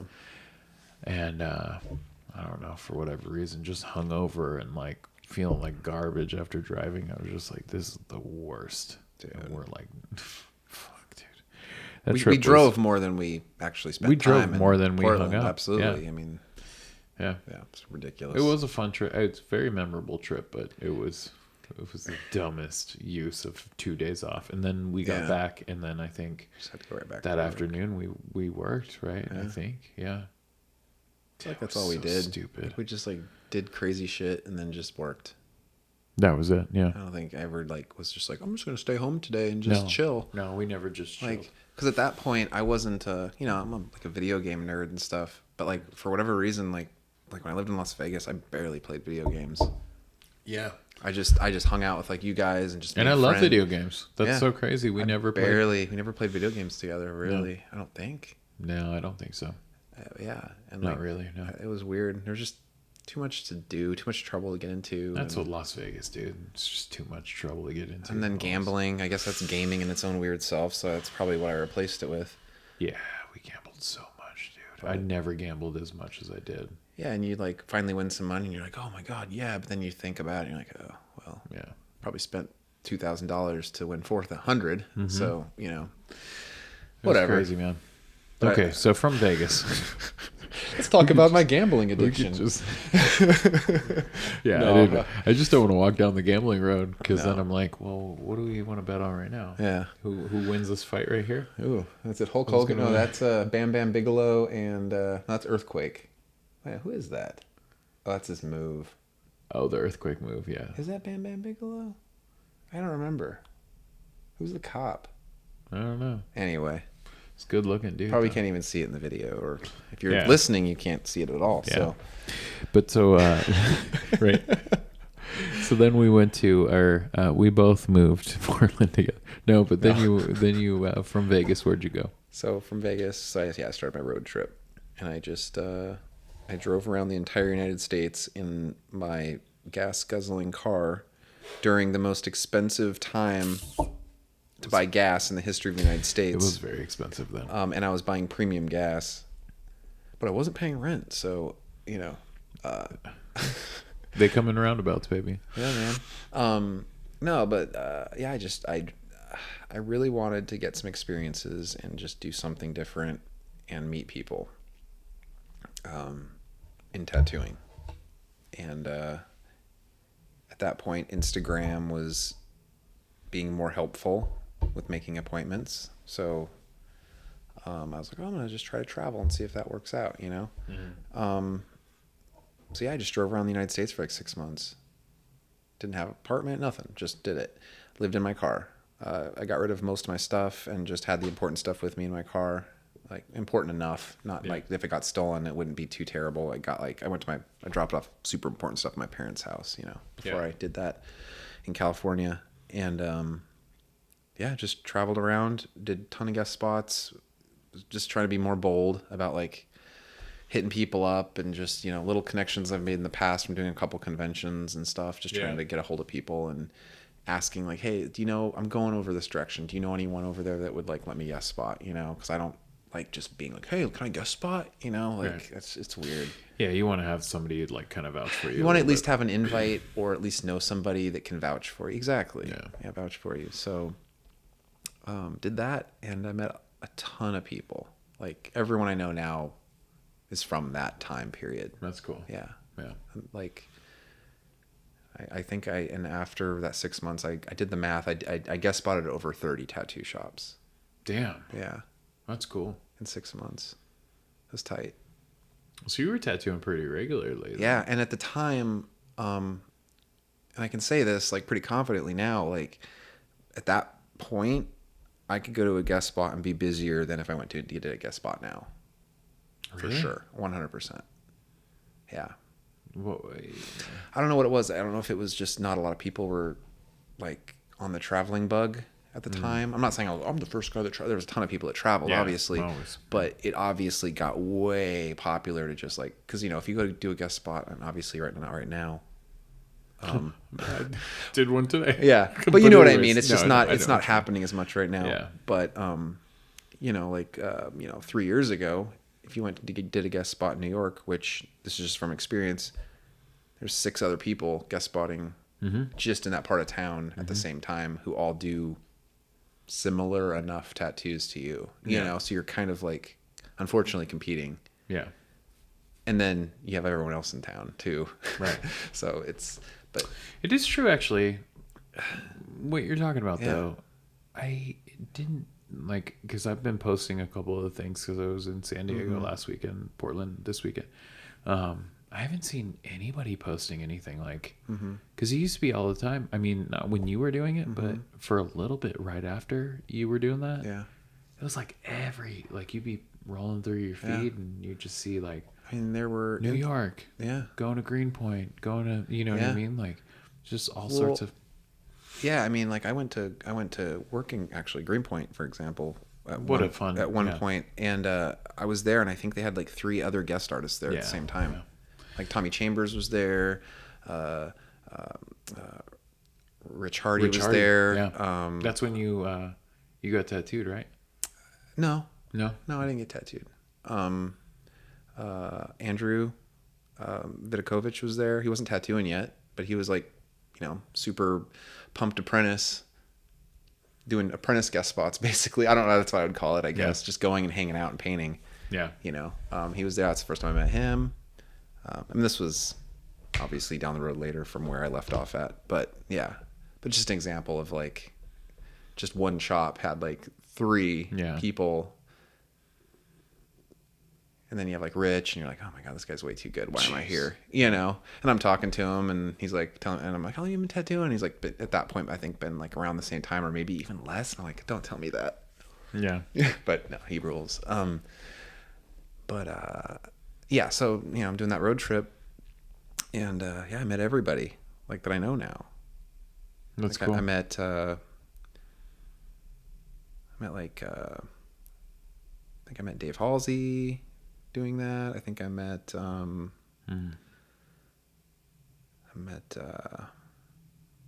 God, this is like so confusing because there's just like so many places I went to. Oh, that's right. Is that when you met Mike Fight? Yeah, I met Mike Fight through that. Absolutely. Yeah. I met I think I got that guest spot through either Eli or through actually might have gotten that guest spot through might have been through Eli because they were friends at the time.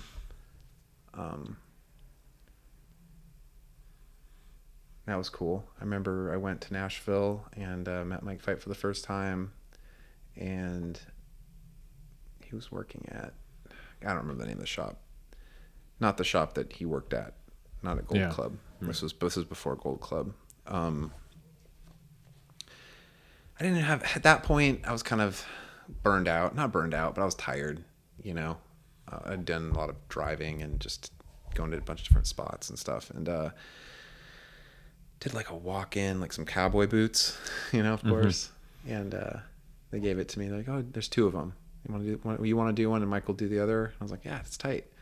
And by the time I got done outlining my tattoo, Mike was outside smoking. Yeah. Done with his tattoo.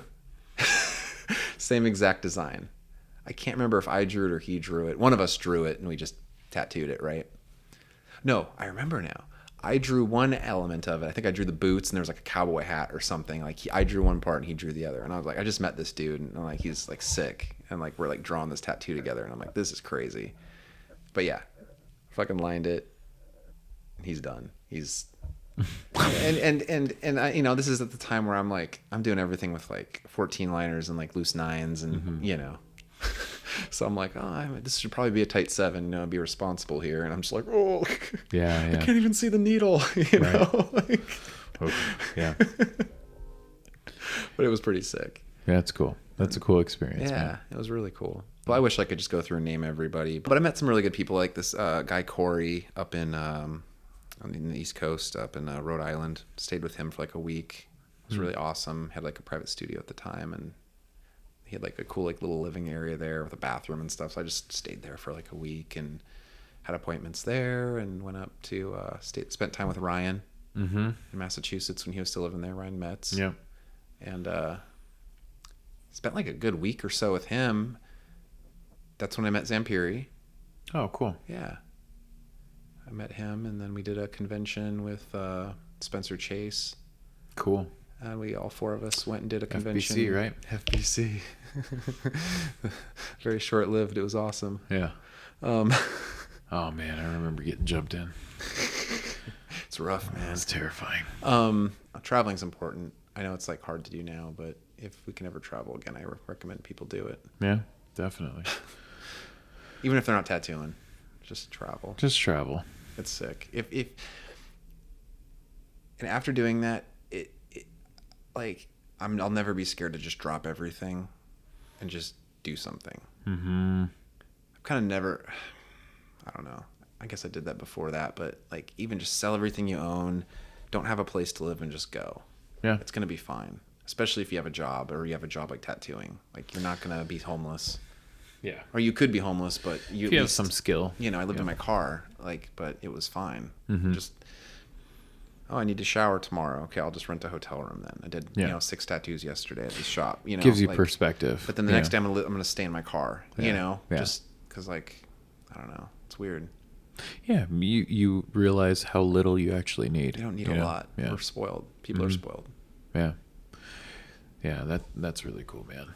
Yeah, that's what I used to have such bad anxiety, and then I lived in a tent with my brother and surfed every day. Yeah.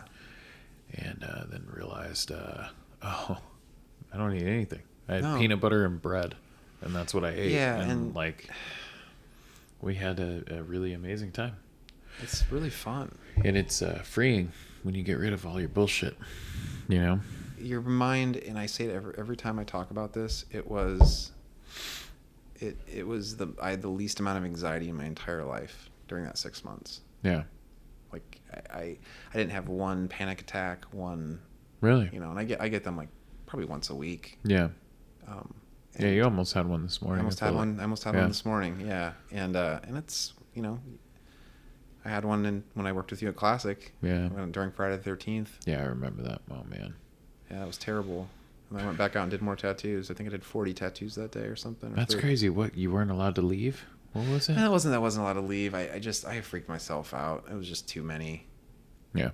But it was fine. But yeah, I did 64. Yeah, you did a lot. And I got Shane came and tattooed the Speedy Gonzales on me after. It was so sick.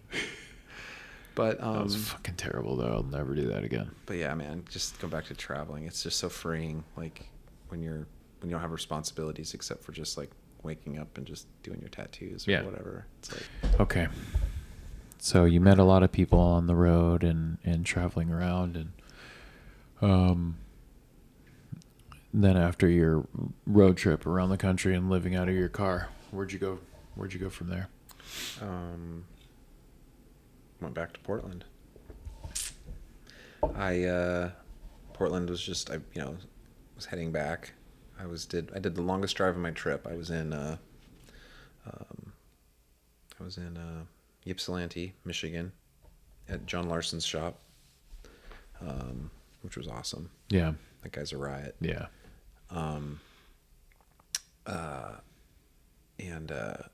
So I did my guest spot there, and then drove from there all the way to Coeur d'Alene, Idaho, with one stop to sleep. Wow. I'm not 100% sure. I think it's a 24-hour drive. Damn. Or something. Yeah. I just went straight there because I didn't have anything in between. There was no, from that point, I was like, okay, I have no other appointments. I had appointments in Portland. So I was like spacing everything out to where I was like, okay, it'll take me this long to get here and whatever. But I had some time. I had like a week in between my Portland appointments. So I was like, all right, so I'm not going to work in the Dakotas. I was like, oh, maybe I'll work in Chicago. I have a little bit of time. That didn't work out. I tried getting a guest spot through John at Chicago Tattoo Company at the time. And I don't even remember what happened. It was just, I had a couple appointments tentative in Chicago, and whatever. They didn't know me, Right. and it didn't work out. So I was like, whatever. So I just said, hey, sorry guys, like I'm not going to tattoo you. Yeah. They weren't actually appointments, so whatever. And then I just drove all the way to Coeur d'Alene, Idaho, and stayed with Caleb, who moved there nice. from Vegas. And I think I was there for like probably 4 days. Tattooed there, Cool. made a couple appointments last minute. Got to hang out by the lake and stuff. It was cool. Yeah. Really, really pretty Beautiful. place. Yeah. And then from there, drove to Portland. Had my appointments. I worked at I was guest spotting at Blacklist. And Linus, I was there for, I think I was there for like 4 or 5 days. And Linus was just like, oh, so when are you gonna start working here, or when are you gonna stay, or kind of that type of Yeah. And I was like, oh, I mean, I'm thinking about it, because I mean, at that point I was just kind of done with my trip. I wasn't really necessarily planning on staying there, but he told me that, and I was like, oh shit, okay, well, maybe I'll just stay and just work here, because he offered me a job basically. So I stayed, and I ended up working there for I think 4.5 years probably. Dang. Yeah. Longest I've worked at a shop Mm-hmm. consistently. I became good friends with like Tobias, who works there. He's a tattooer there now. He was a shop guy at the time. Became an apprentice. Now he's tattooing. Such a good dude. He's killing it. Love that dude. Nicest dude in the world. And eventually just got to the point, I think like everyone kind of gets to the point where they want to do something different. And eventually, and then Jeff Ternelli worked there for a while, and he's been tattooing for a long ass time. Insanely good tattoos. Yeah, really good tribal, and one of like the original oddball guys and stuff. So it was really cool working with him, getting a lot of knowledge from him. And then he worked there for a short amount of time, but it was great having him. And then always missed working with him. He was just so fun to work with. And even though I don't do tattoos like that, it's just so much to learn still, And I connected with him again after a few years, and he was talking about opening a tattoo shop. And then I met Kyle, and he was they worked together at that time. And actually I talked to Kyle first about it, and then he was like, oh, you need to talk to Jeff, like he wants to open a shop with me, with them. They wanted to open a shop, and I was like, man, I've been really wanting to open a shop. I've been talking about it for the last couple of years, but I just don't think the timing's right. I don't think I've been tattooing long enough, all this stuff. And then so we just kind of figured, like, well, why open 2 shops and we can just open one together? Yeah. So we opened up a shop together, and now we have Tiger Clue. Yeah. It's sick. We just got together, and I think within deciding we wanted to do it, we decided in like a December, like two Decembers ago, and we had our shop by June. Yeah. That next June. Yeah, I remember you called me. We talked about it for a little while. Yeah. And it happened really, really quick. It did. The hardest part of it was just finding a place to do it. Yeah. Finding someone that trusted us and was okay with it. But found the right spot, and it worked out, and we ended up getting a bunch of people. And then you've had Tiger Clue for a year and a half now. Yeah. About almost a year and a half. We missed our year anniversary because of COVID, but whatever. It's not like we were really doing anything anyway. Yeah, it's cool, man. So who all works at Tiger? So, like plug the boys and girls. So we got Jeff Ternelli, of course. We have Kyle Stalker, and myself. We technically own it, but we don't. I don't like to look at it. Yeah, you guys own it. We started it. We funded it from the start, but everyone. We want to think of it as kind of like a cooperative. Yeah. you know. And then we got Zach Anderson came next. He rules. Beautiful human. Beautiful human. And then we got Joachim. Joachim's dope. He came next. And then I believe Bryn came next. Yeah. Bryn Sladkey. I worked with her at Blacklist Yeah, for a while. she's awesome. She was not at Blacklist when I got her, so didn't steal her. Yeah. She was I think at Fortune when didn't steal her either. That was one thing from the start when we opened it. We didn't want to Be snaking, go to anybody and be yeah. like, "Hey, come work for us instead. Yeah. Here's the deal. You get a better deal here." You know, Right. we didn't do that. Everyone that came and worked for us it just kind of happened. Yeah. Like they either came to us or they were already on their way out. Right.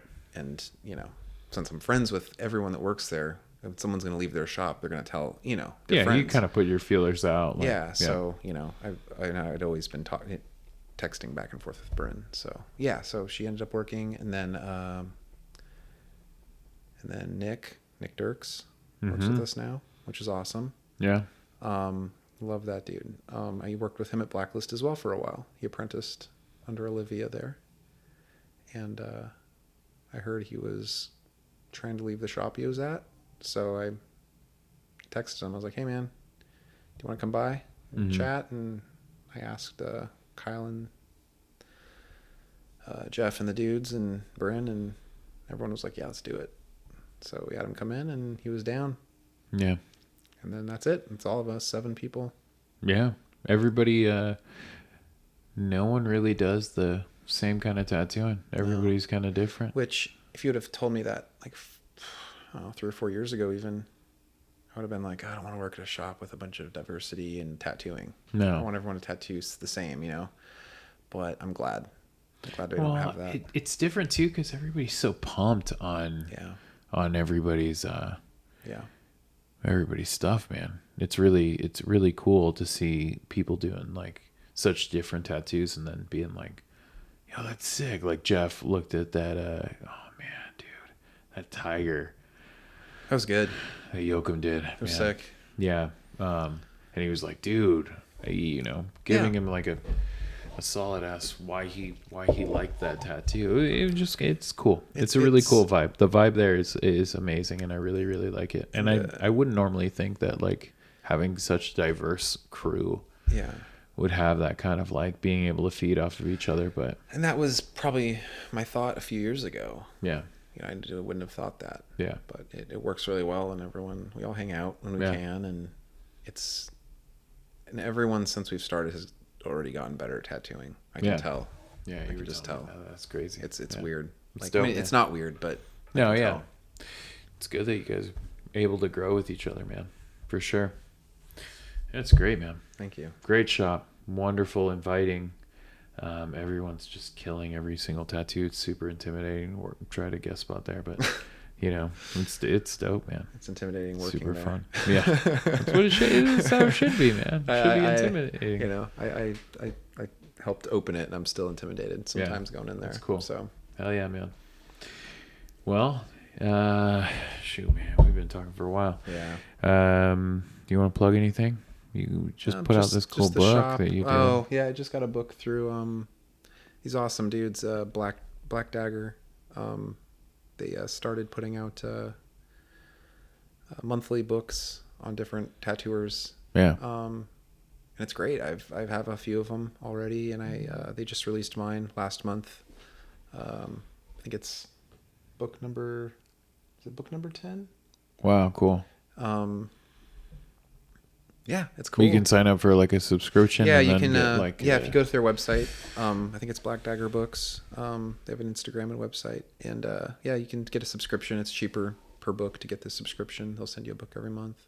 Yeah. Or you can just go through what they have. It's a cool book, man. And buy individuals. It's got like all your.